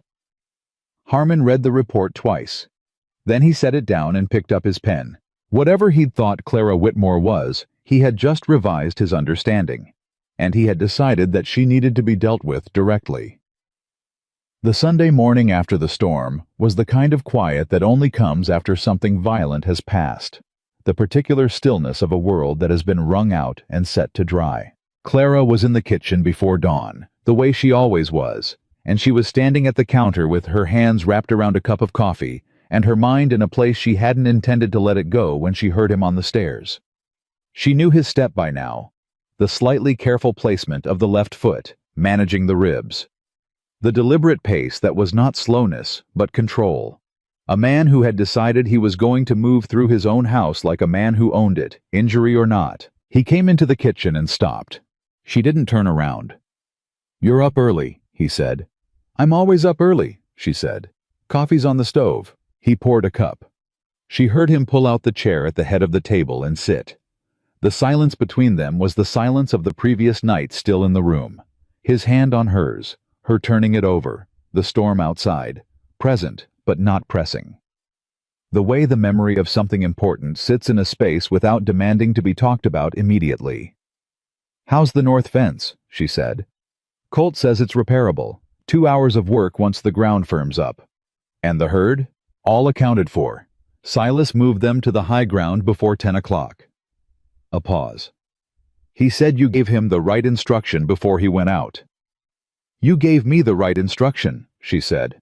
"I just remembered it." She heard him set the cup down. "Clara," he said. She turned then. He was looking at her across the kitchen with the morning just beginning to come through the window, and his face was doing what it had been doing since the fever. Opening slowly, like a door that has been warped by years of disuse and has to be worked carefully to move at all. "Last night," he said. "I know," she said. "I need to know if I said too much." She looked at him steadily. "You said what was true," she said.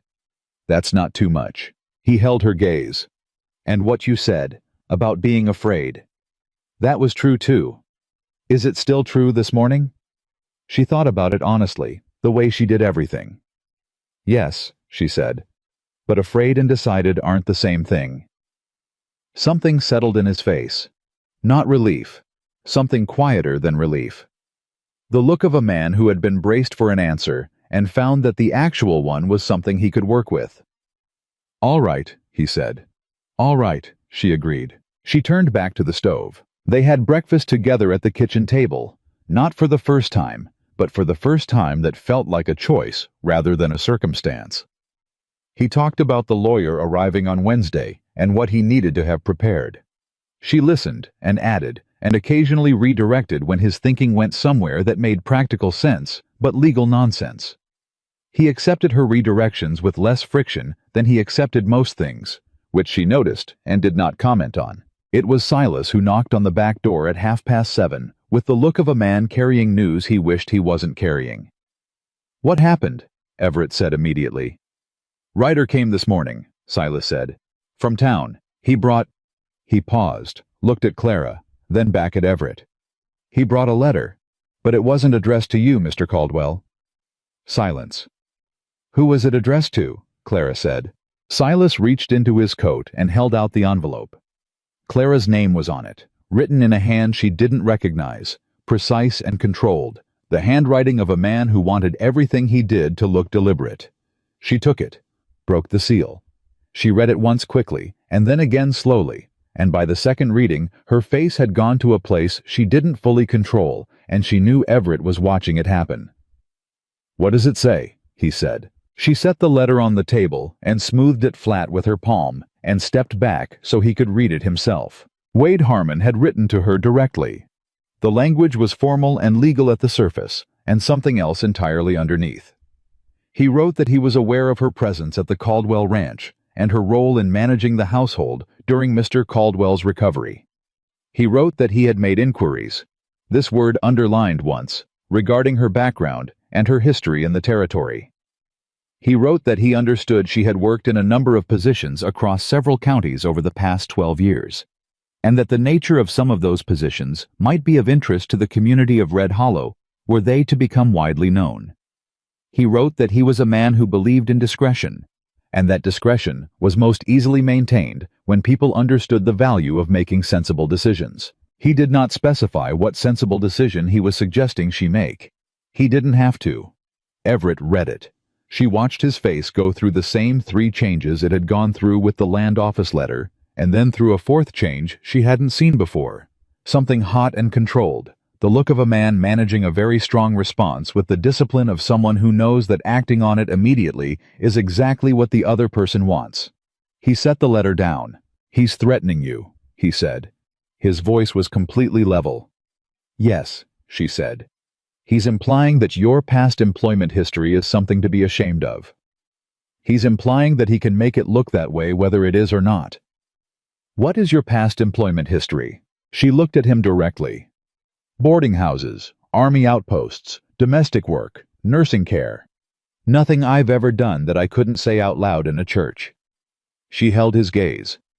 "But Harmon doesn't need the truth. He needs a story. And a large woman traveling alone who takes work where she finds it. That's a story he can shape any way he wants with the right audience." Everett was quiet for a long moment. "He thinks if you leave," he said slowly, "I'm isolated again. No one managing the household, no one who knows about the lawyer and the documents, no one between him and whatever he's planning for the land petition." "That's what he thinks," she said. "Are you going to leave?" The question was asked quietly and without anything attached to it. No pressure, no expectation, just the question. She understood that he was asking because he needed to know, not because he was asking her to stay. He was giving her the choice as cleanly as he knew how. She picked up the letter. She looked at it for one long moment, at Harmon's controlled handwriting, at the word inquiries underlined with such deliberate precision, at the whole careful architecture of threat wrapped in the language of concern. She set it back down. "Silas," she said, "does Mr. Morrison from the North Ranch come into Red Hollow on Sundays?" Silas blinked. "Most Sundays, yes, ma'am. He and his wife attend the 11 o'clock service." "And the Hendersons?" "Same." She looked at Everett. "You said Morrison and the Hendersons would both testify about the boundary, that they've both had their own troubles with Harmon." "That's right." "Then I want to meet them," she said, "before the lawyer arrives. Not about the testimony. Harmon won't expect that, which means it's the right time." She looked at him steadily.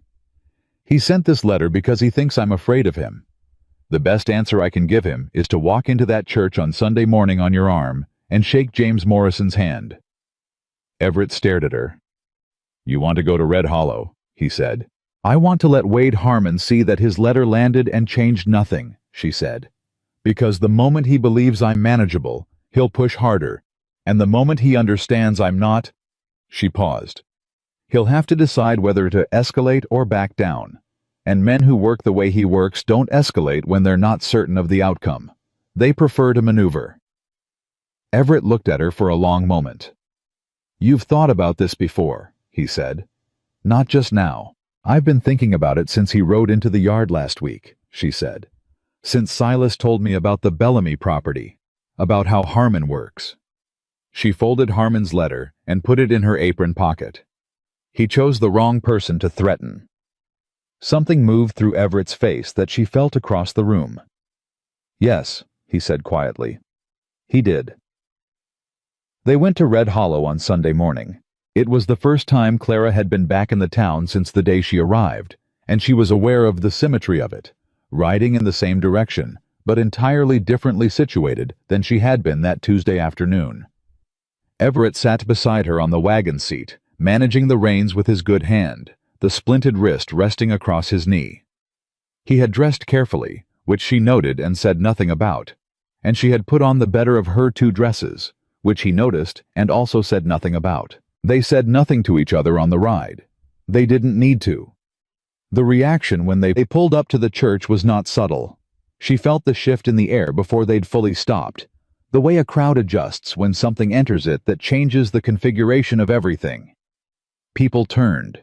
People looked. She felt the looks move over her the way she always felt them. The quick, hard assessment, the recalculation. She stepped down from the wagon without waiting for help, which she had been doing her whole life, and then Everett was beside her, and he did something she had not expected and had not asked for and would remember for the rest of her life. He offered her his arm, not as performance, not as statement. His arm, offered the way a man offers his arm to a woman he is with, in a town where he has lived for 40 years, in front of everyone who knew him. She looked at his arm, then at his face. "It helps with the ribs on uneven ground," he said, straight-faced. She looked at him for one more second. Then she took his arm. They walked into the churchyard together, and Clara Whitmore kept her head up and her eyes forward and let every whisper do whatever it needed to do. James Morrison was the first one to come to them. He was a big, blunt-faced man with a handshake like a collision, and he pumped Everett's good hand and said, "Good to see you on your feet, Caldwell," and then looked at Clara with the direct, unperforming assessment of a man who had spent 50 years deciding things by what he actually saw rather than what he was supposed to see. "This the woman who's been running your place?" he said to Everett. "This is Clara Whitmore," Everett said. "She's been managing the household since the accident, and she's been helping me put together the response to Harmon's land petition." Morrison's eyes sharpened. "Heard about that petition. Damned nerve." "We've got the original survey documentation," Everett said. "Complete, dated, witnessed. The lawyer from Billings arrives Wednesday." Morrison looked at him, then at Clara, then back at Everett. "You need testimony about the south boundary? If you're willing." "I'm willing." No hesitation. "I've been waiting 2 years for someone to put a wall in front of Harmon's particular brand of neighborliness." He looked at Clara again. "You the one who thought to pull the original survey?" "Mr. Caldwell knew where it was," she said. "I helped him look." Morrison looked at her with the expression of a man revising a dismissal he'd already been halfway through making. He said. And then, to Everett, "You've got good sense, Caldwell. Took you 7 years to show it in this particular direction, but you've got it." He moved away before Everett could respond. Clara felt Everett's arm tighten slightly under her hand. 7 years, he said, mostly to himself.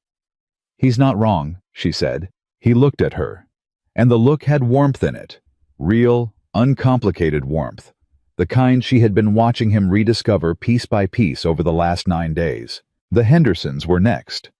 A husband and wife in their 60s, the wife with kind eyes, and the husband with the careful manner of a man who had learned to mean what he said, because he'd discovered that saying things he didn't mean made the world harder to navigate. They both shook Everett's hand. The wife looked at Clara and said, simply and without preamble, "We heard what you did the night of the fever. The doctor told my sister. I'm glad Everett had someone sensible." Clara said, "Thank you, ma'am." And the woman's eyes said something back that Clara understood and tucked away. Henderson said he'd testify. Said it the same way Morrison had. No ceremony, no calculation, just the decision of a man who had already been thinking about Harmon and had been looking for the right moment to do something about him. They were back at the wagon preparing to leave when the moment Clara had been half expecting arrived. Wade Harmon came across the churchyard with the deliberate pace of a man who has staged his approach. He was alone, which surprised her. She'd expected him to bring weight, a companion, a lawyer, someone to perform the audience for. But he came alone, and he stopped 6 feet away, and he looked at her, and then at Everett, and his face showed nothing, because men like Harmon practiced showing nothing. "Everett," he said. "Good to see you recovering." "Harmon," Everett said. His voice was pleasant and completely empty of warmth. Harmon looked at Clara. "Miss Whitmore, I trust you received my letter." "I did," she said. "And?" "And I'm here," she said. "So I imagine that answers your question." Something moved behind Harmon's eyes. A small, controlled recalculation. "I want you to understand," he said, "that I have nothing but concern for Everett's welfare. A man in his condition, managing a property of this size, is managing it well," Clara said. "He has the original survey documentation for the south and east boundaries, complete and witnessed. He has a lawyer from Billings arriving Wednesday. He has testimony from 2 neighboring landowners prepared to speak to the established boundaries." She looked at Harmon with the same steadiness she'd been looking at hard things with her whole life. "And he has me. So if your concern for his welfare has been satisfied, we'll be on our way." Harmon looked at her for a long moment. Then he looked at Everett. Everett met the look with the particular quality of stillness that large, confident men use instead of words. "You've made a miscalculation," Harmon said finally, and it was addressed to Everett, but aimed at Clara. "Bringing this woman into your business, into your home. People in this town, Everett said, and his voice was still pleasant, and now had something underneath the pleasant that was not pleasant at all. "Are none of your concern, Harmon. Neither is my home or who's in it. What is your concern? The only thing that should be your concern right now is whether you want to continue with a land petition that you filed, knowing it wouldn't hold up against documentation you didn't know I had." He held Harmon's gaze with complete steadiness.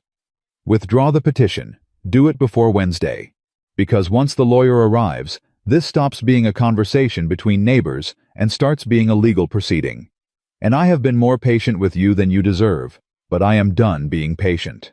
The churchyard was not silent. There were people around them, conversations happening, the normal Sunday morning sound of a small town.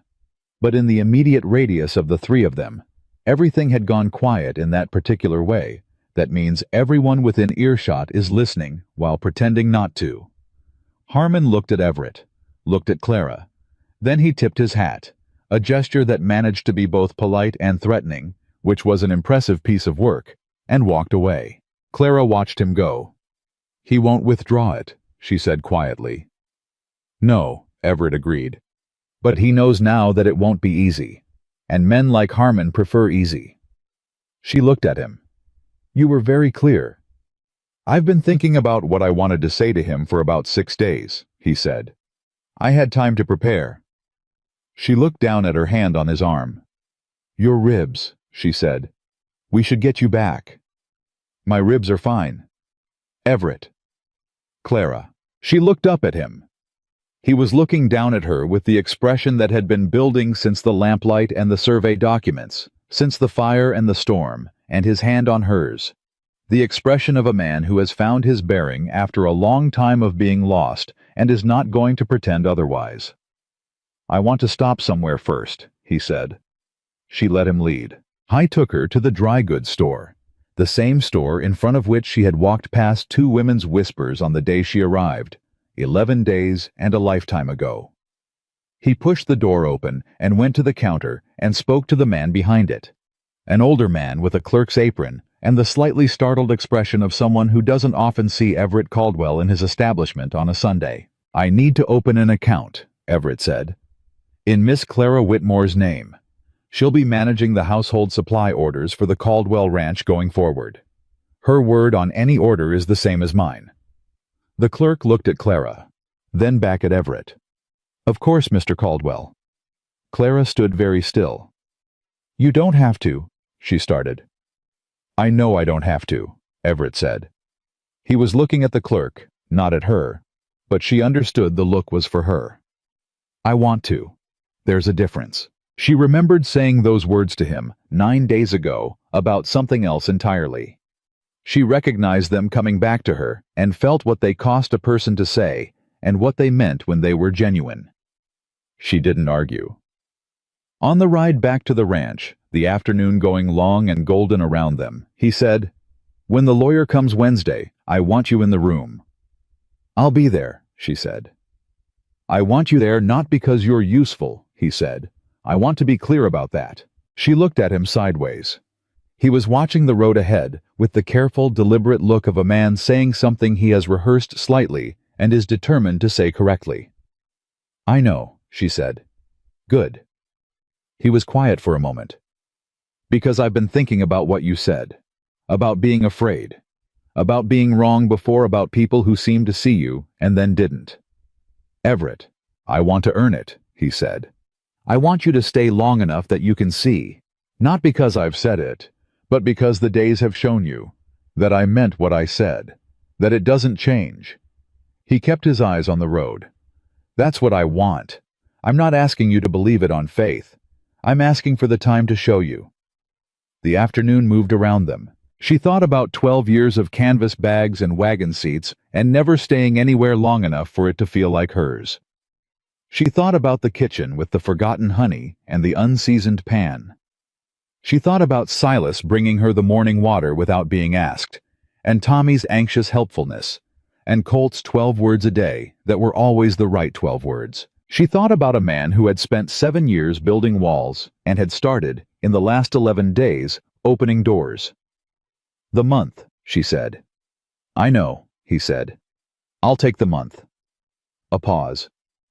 "And then we'll see," she said. "And then we'll see," he agreed. They were a mile from the ranch when the rider came toward them at a pace that meant something was wrong. It was Tommy. She recognized his seat on a horse, the slight forward lean of a young man who hadn't fully learned yet that urgency and good horsemanship didn't always go together. He pulled up beside the wagon, breathing hard. "Mr. Caldwell, there's a man at the ranch, says he's from the county land office. He's got—" Tommy swallowed. "He's got a second petition, sir, filed this morning. It's not about the south boundary." Everett's hands tightened on the reins. "What is it about?" Tommy looked at Clara. He looked at her with the particular discomfort of someone who has news that is specifically about the person they're looking at and doesn't want to deliver it. "What is it about, Tommy?" Clara said.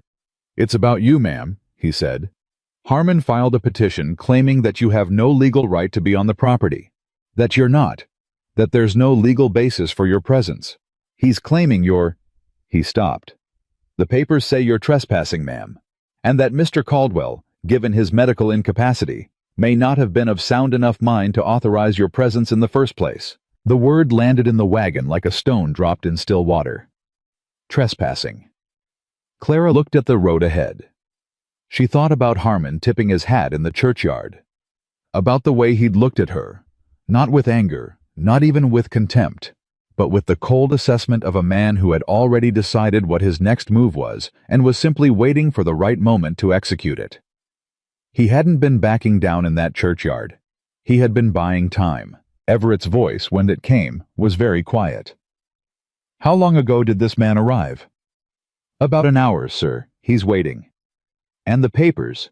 He filed them with the county this morning?" "Yes, sir. Sunday morning. First thing." Clara looked at Everett. Everett looked back at her. "He planned this before we went to town," she said. Not a question. "The letter to you was the first move," Everett said slowly. "Going to town today was the second. He watched us go. He has someone watching, and he filed the moment we were gone." His jaw had gone to that place it went when he was managing something very strong, with very deliberate control. "He wanted us out of the house, wanted to deliver the papers without one of us there to respond immediately." "He wanted to see if I'd run," Clara said. "Yes." She looked at the road. She thought about the option of last resort. About the bottom of the list. About every time she'd been told, directly, indirectly, through a look or a pause or a letter written in controlled handwriting, that she didn't belong somewhere she had decided to be. She had moved on, all those times. She had picked up her canvas bag and accepted the lesson and moved on. She looked at Everett. "I'm not trespassing," she said. "I was invited here by the doctor and consented to by you. That's documented. The doctor's records show his request. Your conversation with the doctor is documented." She held his gaze. Harmon knows it won't hold. He just needs it to make noise, to make the county ask questions, to make people wonder. To make you feel like leaving is the easier choice, Everett said. Yes. She straightened on the wagon seat. Tommy, is the man from the county office still at the house? Yes, ma'am. Good. She looked at Everett. Let's go talk to him. Everett looked at her for one long moment. Then he clicked to the horse and they moved. The man from the county office was young, younger than she'd expected, with the uncomfortable look of someone who had been handed a task he hadn't fully understood until he was in the middle of executing it. He was standing on the porch with his hat in his hands when they pulled up, and he straightened when he saw them with the reflexive, guilty posture of a person who knows they've shown up somewhere they're causing trouble. Clara stepped down from the wagon before Everett could and walked to the porch steps and looked up at the young man. You have papers for me, she said. Yes, ma'am. I'm sorry, ma'am. I'm just delivering. I know you're just delivering, she said, not unkindly. May I see them? He handed them over. She read them standing on the porch steps. Then she handed them back up to Everett, who had come up beside her, and she turned to the county man and said, Do you have something for Mr. Caldwell to sign, to indicate receipt? Yes, ma'am. Give it to him. She looked at the house. And then I'm going to give you something to take back to the county office. A letter from Mr. Caldwell, signed and dated today, documenting the legal basis for my presence on this property. You'll deliver it to the office first thing tomorrow morning. The county man blinked. Yes, ma'am, I can do that. She went inside. She was at the desk in the front room, the pen already in her hand, when Everett came through the door. He stood and watched her write for a moment, the same way he'd watched her write the letter to the lawyer, with that particular quality of attention he brought to everything she did. You're writing it yourself, he said. You'll dictate and I'll write, she said. Same as before, but this one needs to go tonight. He sat down across from her. Clara, he said. She looked up. He's going to keep coming, he said.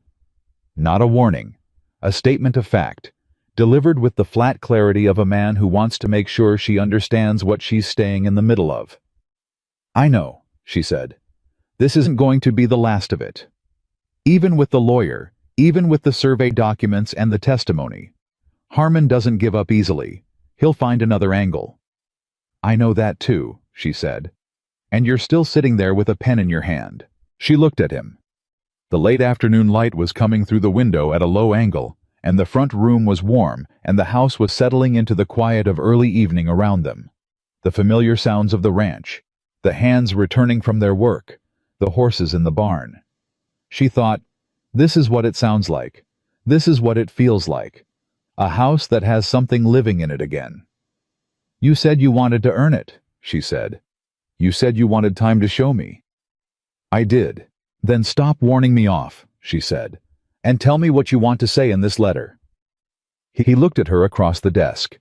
And then Everett Caldwell, who had spent 7 years alone and had decided, in the space of 11 days, that alone was something he was done with, leaned forward in his chair and started to talk. And Clara Whitmore, who had spent 12 years being the option of last resort, and had decided, somewhere between the fever and the storm, and a hand offered in a churchyard, that last resort was not the same as wrong choice, started to write.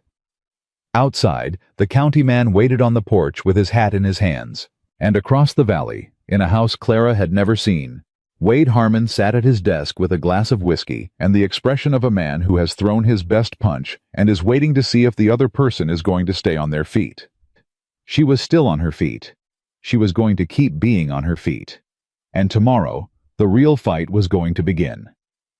The letter they wrote that Sunday evening was 4 pages long. Clara's handwriting was clear and steady throughout, even in the places where what she was writing made her want to put the pen down and breathe.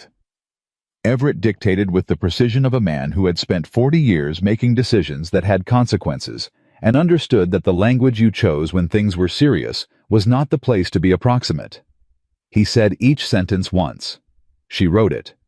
If she suggested a sharper word, he considered it and either took it or explained why he preferred his version, and both of them were right often enough that the letter that emerged was better than either of them would have produced alone. When it was finished, He signed it with his good hand, the signature less controlled than usual, the injury still making fine motor work effortful.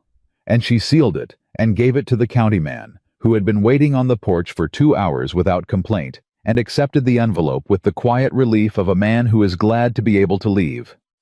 They watched him ride away from the porch. The evening had gone full dark while they worked, and the ranch had settled into its night sounds around them. Horses, wind, the distant lowing of cattle somewhere on the north pasture. "That buys us time," Everett said. "It does," Clara said.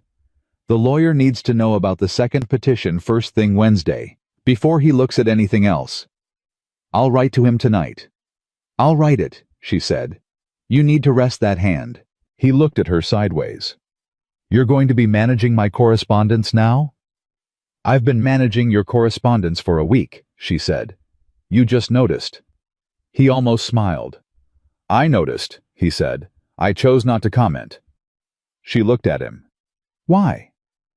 "Because you were better at it than I was," he said simply. "And I've been trying to get better at saying that kind of thing out loud instead of just thinking it." She looked back at the dark valley. "You're improving," she said. He made a sound that was not quite a laugh and went inside to write to Silas about the morning's fence work. And Clara stood on the porch alone for a moment and breathed the night air and let herself feel, without qualification, what was actually happening. She was afraid. That hadn't changed. But she was also, underneath the fear and alongside it, and threaded all through it, here. Fully, deliberately, completely here. Not because she had nowhere else to go. Not because someone needed her badly enough that she couldn't leave. But because she had made a choice, quiet and clear, the way she made all her choices. With her hands flat and her eyes open and her feet planted on the ground she had decided to stand on. She went inside and wrote the letter to the lawyer. Monday and Tuesday passed in the particular compressed urgency of days before a reckoning. The lawyer's arrival on Wednesday had acquired the significance of a fixed point. Everything before it was preparation, and preparation left no room for anything else. Clara ran the household and helped Everett organize 12 years of ranch documentation into the coherent, legible argument a lawyer would need to work with. Silas and the hands moved through the property checking every boundary marker they could access, recording conditions and locations in a log she had set up for the purpose. Morrison sent a written statement over on Tuesday morning, delivered by his youngest son, a boy of about 14 who stood in the kitchen doorway and stared at Clara with the particular fascination of a child who has heard a great deal about someone and is now performing a rapid comparison between the story and the reality. "You're her," he said. Clara looked at him. "I'm Clara Whitmore," she said. "Can I get you something? You've ridden a long way." "Pa says you're the reason Harmon's nervous," the boy said. "Your pa is generous," she said. She poured him a cup of water and took the letter from his hand and said, "Tell your father thank you." The boy drank the water, looked around the kitchen with the assessing eyes of a ranch kid who understood what a well-run household looked and smelled like. "It smells good in here," he said. "Biscuits," she said. "Take one for the ride back." He took 2 and left looking satisfied. She stood in the kitchen with Morrison's statement in her hand and thought about the boy's words. "Pa says you're the reason Harmon's nervous." She didn't know if it was true. She suspected what Harmon actually was recalculating. A man who had filed 2 petitions based on a set of assumptions about the situation at the Caldwell Ranch that had turned out to be wrong, and who was now working with incomplete information about how wrong. That was the moment to press. She knew it the way she knew most things. Not from formal training, but from paying attention to enough situations that the pattern had become legible. She went to find Everett. He was in the front room with the documentation organized across the table in the categories she'd established. Original survey, boundary witness statements, subsequent land agreements, the 2 county petitions from Harmon and their responses. He looked up when she came in. "Morrison's statement," she said, and handed it to him. He read it. His expression didn't change, but something in his posture did. A slight settling, like a man who has been braced against something heavy and feels it shift. "That's good," he said. "Morrison is specific. He cites the boundary as it was when his father and my father established it in 1856. Predating any claim Harmon could manufacture, Clara said, by 28 years. He set it down with the other witness statements. Henderson's is coming tomorrow. It'll be here, she said. She pulled the chair out and sat across from him. Everett, I want to talk about Harmon's second petition. He looked at her. The trespassing claim, she said. It won't hold. You know that and I know that. But it's going to have an effect regardless of whether it holds, because it's going to make people ask questions. About me. About why I'm here and what I am to you. He was very still. And, he said. And I need to know what you want to tell them, she said. Not evasively, straight. The way she said everything. Because what you tell them has to be consistent. It has to be something you can say the same way to the lawyer on Wednesday that you said it to Morrison in the churchyard. And it has to be something She stopped. Something I agree with. Something true. He looked at her across the table. Outside, one of the hands was crossing the yard, boots on the hard ground. The afternoon was going gray with early clouds. What do you want it to be? He said. She held his gaze. I asked you first. He was quiet for a long moment. Not the silence of a man avoiding the question. The silence of a man who knows the answer and is making sure he has the right words for it. I want to tell them, he said slowly, that you came here to care for me when I needed it, and that somewhere in the process of that, I asked you to stay. Not as a housekeeper, not as a nurse. He held her gaze. As the woman I want to build the next part of my life with, if she'll have me. The room was very quiet. Clara looked at him. She thought about the canvas bag. About 12 years of moving, and the particular freedom and particular loneliness of that, and how she had convinced herself over a long enough time that the loneliness was just the price and the freedom was worth it. She thought about the first morning, the breakfast she had started cooking before she had decided to stay, about the fever and the dark and his hand finding her wrist, about a churchyard and an arm offered and two women in front of a dry goods store and a letter written in controlled handwriting designed to make her feel small enough to leave. She was not small. She had never been small. She had been surrounded by people who needed her to be, because her being large, in every sense, was inconvenient for the story they wanted to tell about what she was. Everett, she said. I know it's fast, he said. I know we've known each other less than 3 weeks. I know you have reasons to be careful, and I'm not asking you to stop being careful. He leaned forward. I'm asking you to know that what I feel is not gratitude. It's not fever talking. It's not loneliness talking. I know the difference because I spent 7 years with just the loneliness to compare it to, and this is not that. He held her gaze. This is something I have not felt since Eleanor, and I am done pretending that it isn't, because I have done enough pretending for one lifetime, she breathed. I'll have you, she said. It came out quieter than she expected, and simpler, and more true than almost anything she had said in her adult life. Something happened in his face that she thought she might spend the rest of her life trying to find the right word for. Not surprise. Not exactly. More like a man who has been holding his breath for a very long time and has finally remembered that he doesn't have to. He reached across the table. She put her hand in his. They stayed like that for a long moment. Not dramatic, not performed. Just two people with their hands joined across a table covered in legal documents, in a house that was slowly becoming something it hadn't been in 7 years. The lawyer's going to have questions, she said finally. Let him ask, Everett said. She smiled.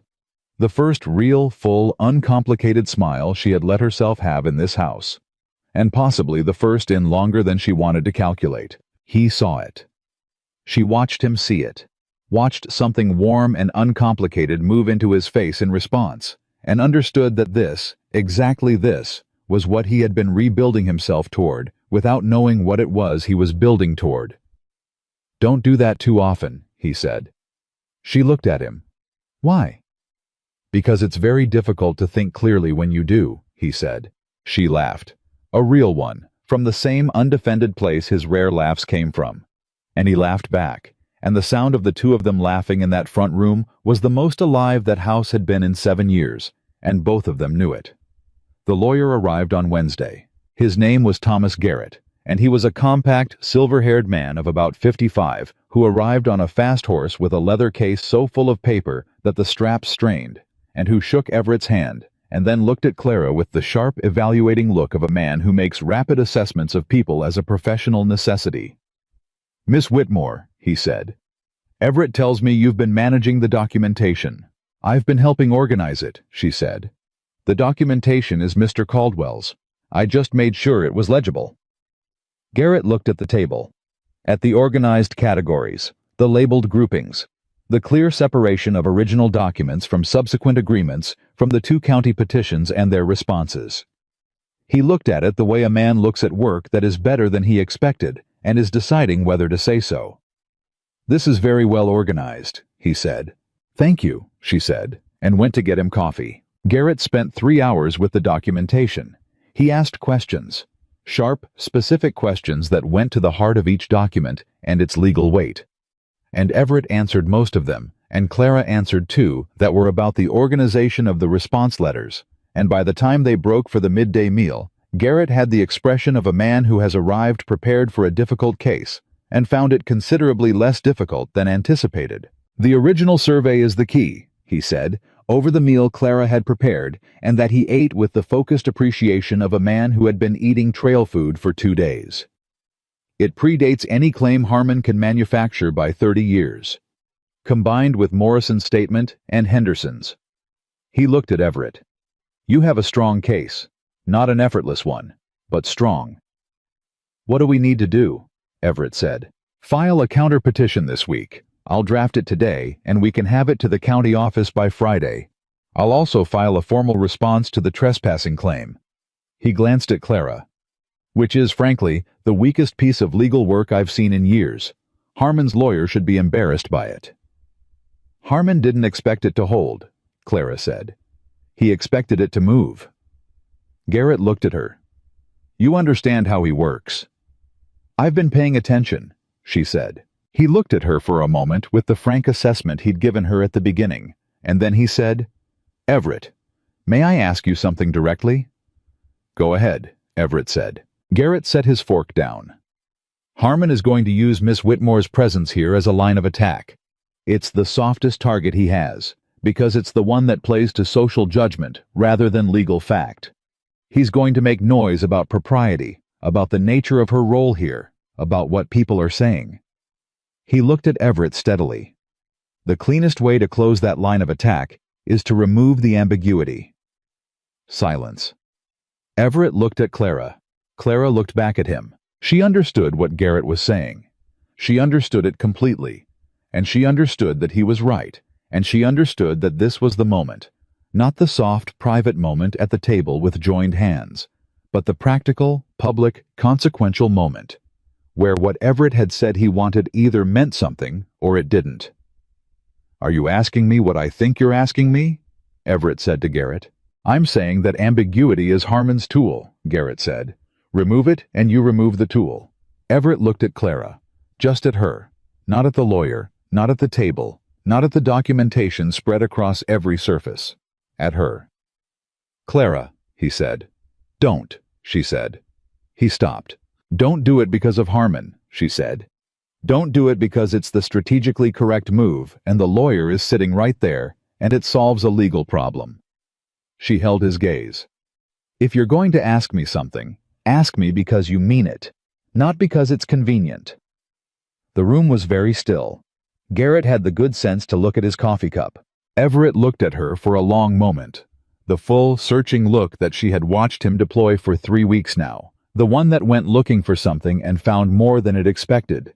And then he said, "I meant it 3 days ago at that table, before Garrett arrived, before it was convenient." He leaned forward. "Marry me, Clara. Not because it closes a legal argument.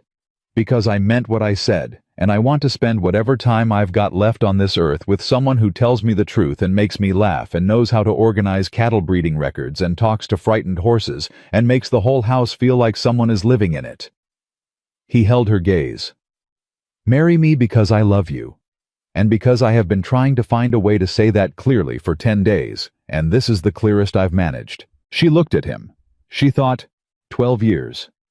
12 years of canvas bags and last resorts and being the person nobody thought was worth choosing. She thought about every town that had looked at her and seen too much body and not enough of everything else. She thought about Harmon's letter and Margaret Sutton's precise pauses and the women in front of the dry goods store, and everyone who had ever made her feel like love was something that happened to other people. She thought, this man looked at a woman everyone had overlooked for 29 years and said, "I see you," and meant it and kept meaning it under pressure. She thought, that is not a small thing. That is, in fact, everything. "Yes," she said. Garrett cleared his throat and said, "Congratulations," to his coffee cup. And Everett looked at her with that look she still didn't have a word for, and Clara looked back at him and thought, I am going to learn the word. I have time. The counter petition was filed on Friday. Garrett's work was precise and thorough. He dismantled Harmon's survey claim point by point, citing the original documentation with the particular enjoyment of a lawyer who has found a strong document and knows exactly what to do with it. The trespassing claim he addressed in a single paragraph that made it clear, in the most polite legal language available, that it was not a serious instrument and that pursuing it further would reflect poorly on whoever had authored it. He left on Saturday morning with the satisfied expression of a man who has done good work. The news that Everett Caldwell was engaged to the woman who had shown up in Red Hollow with a canvas bag 3 weeks earlier reached the town in the particular way that news traveled in small frontier communities, fast, thoroughly, and with elaborations that bore diminishing relationship to the actual events as distance from the source increased. By Saturday afternoon, Clara was aware that she had been variously described as a wealthy widow from the East, a trained physician, a former schoolteacher, a woman of mysterious background, and, her personal favorite, relayed by young Tommy with barely suppressed delight, a former Pinkerton detective. "I'm none of those things," she told Everett. "I know what you are," he said. "What am I?" He looked at her with the particular directness that had been his constant mode since the fever broke, and he'd decided he was done with walls. "The most capable, honest, and frankly frightening woman I have ever encountered in my life," he said. "And I mean frightening in the best possible sense." "You're frightening," she said. "I know," he said. "We're well matched." She thought about that, about being well matched, and found that it fit in a way she hadn't expected. Not the romantic language of well matched, not the poetic ideal of it, but the practical reality. Two people who were each formidable in their own right, and who were, together, considerably more formidable than either alone. Harmon's response to the counter-petition arrived the following Tuesday. Clara was the one who read it first, because she was the one who took the mail in, and she had developed the habit of reading Harmon's communications before bringing them to Everett, on the theory that one of them should assess the temperature of the thing before the other one reacted to it. She read it standing in the hallway. Then she read it again. Then she stood very still for a moment. She went to find Everett, who was in the yard with Silas, walking the property for the first time since the accident, carefully, the ribs still making themselves known, but upright and moving and visibly restored to himself in a way that she watched from a slight distance and felt something uncomplicated and large move through her chest. He saw her face when she came out. "What?" he said. She held out the letter. He read it. His expression did not go through its usual stages. It went to one place and stayed there, a stillness that was not calm, but was the thing that was on the other side of calm when a man had enough experience to know that reacting before he understood something fully was always a mistake. "He's withdrawing both petitions," he said. "Yes," she said. "He's citing insufficient evidence to support the claims as filed, and a reassessment of the legal merits in light of additional documentation." "Yes." Silas, standing 3 feet away, said nothing, but exhaled through his nose with the particular eloquence of a man who has been waiting for good news for a long time and is relieved enough that he can't quite trust himself to speak. "Why?" Everett said. Not disbelieving, just the question. Understanding that Harmon did not withdraw things out of goodwill, and wanting to know the real mechanism. "Garrett," Clara said. "He told me before he left that he was going to make a few additional inquiries about the Bellamy transaction. About how Harmon's petition in Cascade County was handled. About the specific lawyer who drafted both of Harmon's petitions against you." She paused. "He didn't tell me everything he found, but he told me enough." Everett looked at her. "You asked him to investigate Harmon," he said. "I asked him to look at the pattern," she said. "Because a man who has done this more than once has done it more than twice. And the county land office in Cascade, the one that rejected his petition there, would have records." She held his gaze. "Harmon withdrew because Garrett found something, and whatever it is, Harmon would rather stop here than have it followed further." Silas made the sound again. It had more feeling in it this time. Everett looked at the letter, looked at her. "You've been thinking about this since the Bellamy conversation." "I've been thinking about it since he sent me that letter," she said. "The one with inquiries underlined." "You were doing the same thing to him that he was doing to you," Everett said slowly. "Gathering information, looking for the pattern." "I was leveling the ground," she said. "There's a difference." He looked at her for a long moment. Then he handed the letter to Silas and said, "Ride to Morrison's. Tell him Harmon withdrew. Tell him we'll be in touch about the arrangements I mentioned." He looked at Clara. "And then I'd like to go inside and sit down, because my ribs are reminding me that 2 hours on my feet was optimistic, and I want to hear every single thing you and Garrett discussed before he left." She raised her eyebrows. "You knew I talked to him separately?" "I assumed," he said. "You were managing things. It's what you do." She held the door for him, not because he needed her to, but because she felt like it, which was a different thing entirely, and one she was getting used to.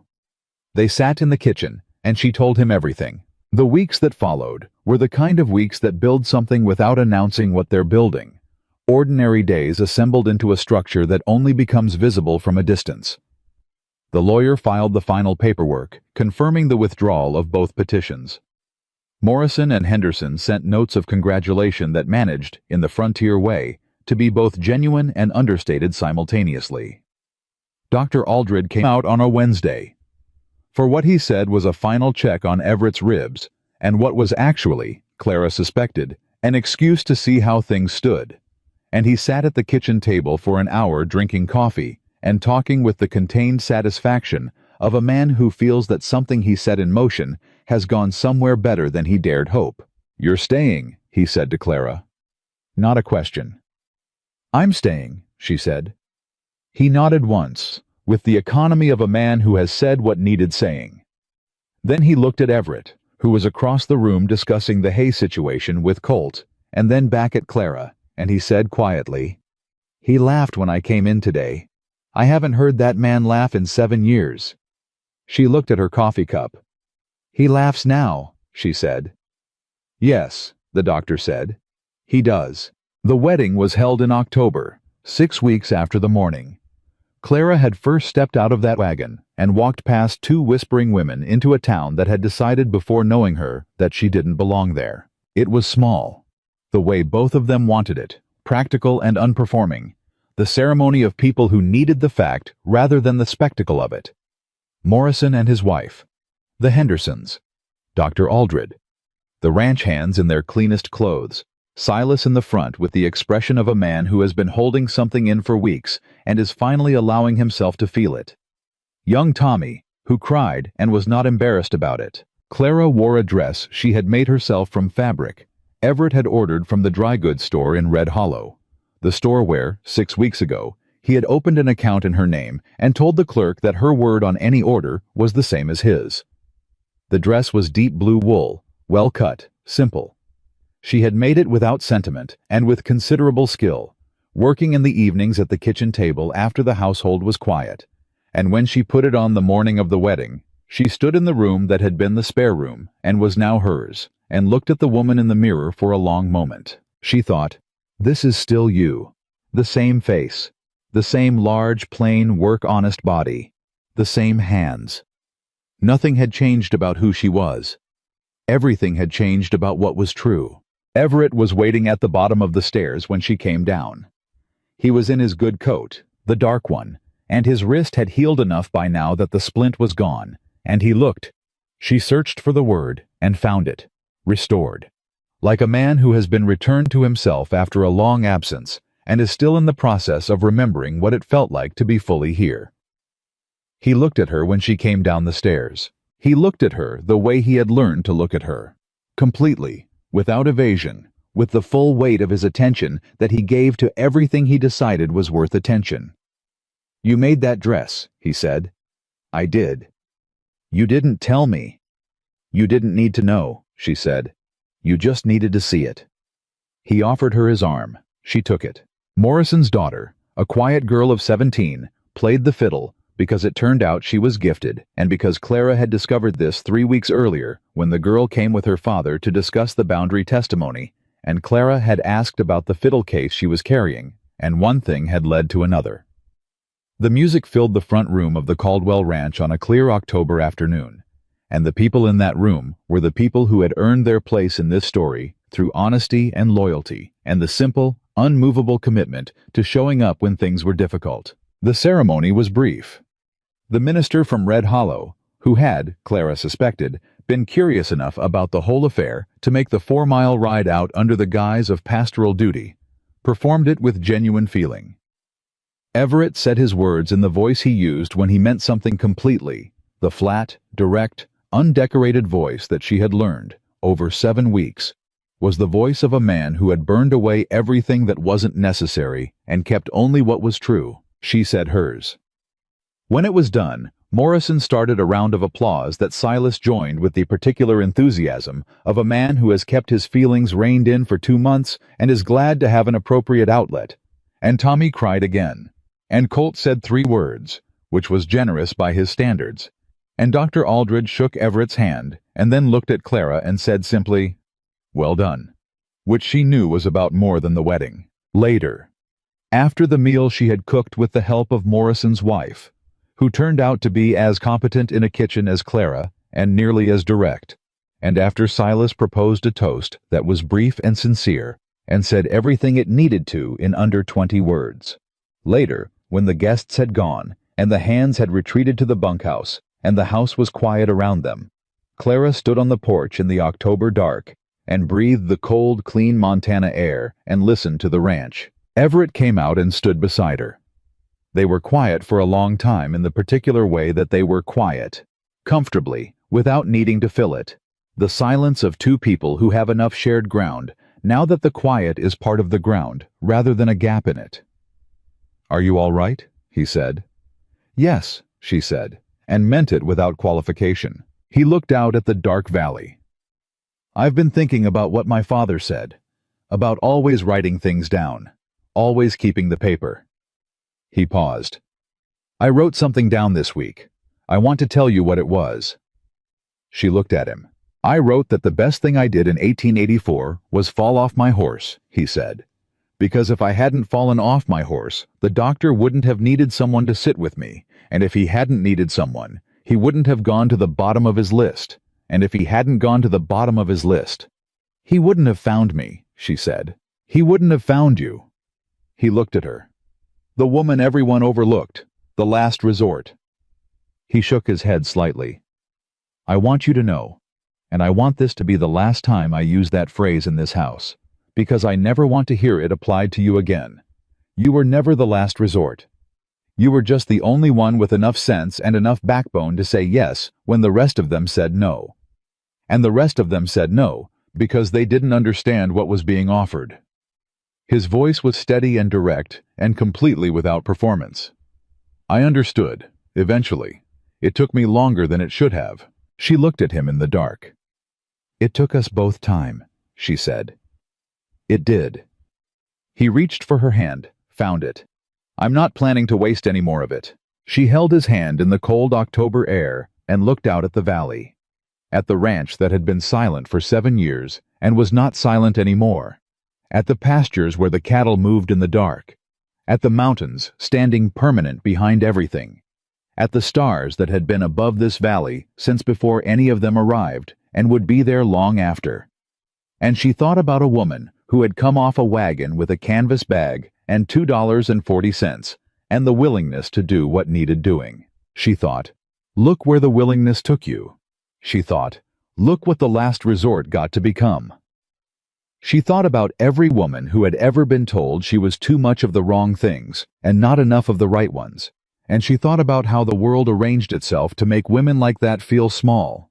And she thought about how small only worked if you agreed to it. And she had spent enough of her life agreeing to it to know exactly when she had stopped. She had stopped on a Tuesday morning in July of 1884, when she stepped off a wagon before it had fully stopped and walked past two women's whispers, with her head up and her eyes forward and her bag held at her side.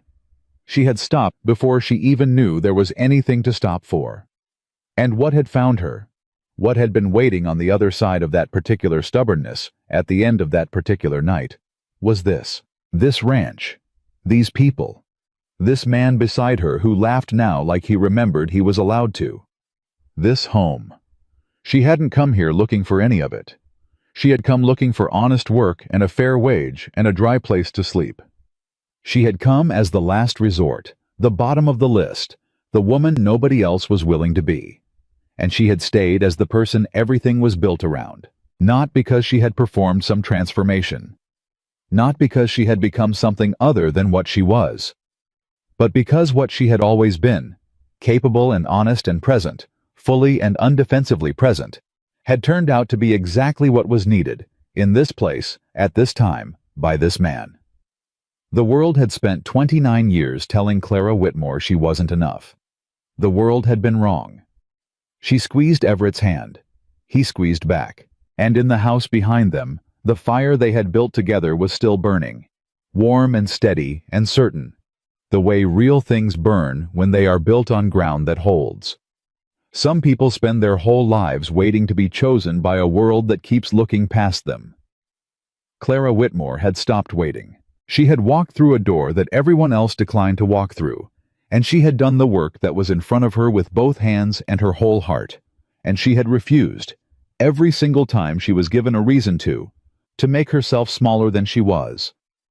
And the life that had come to find her because of that refusal was larger and truer and more full of love than anything she had ever been told a woman like her was allowed to want. She had wanted it anyway, and she had earned every last inch of it.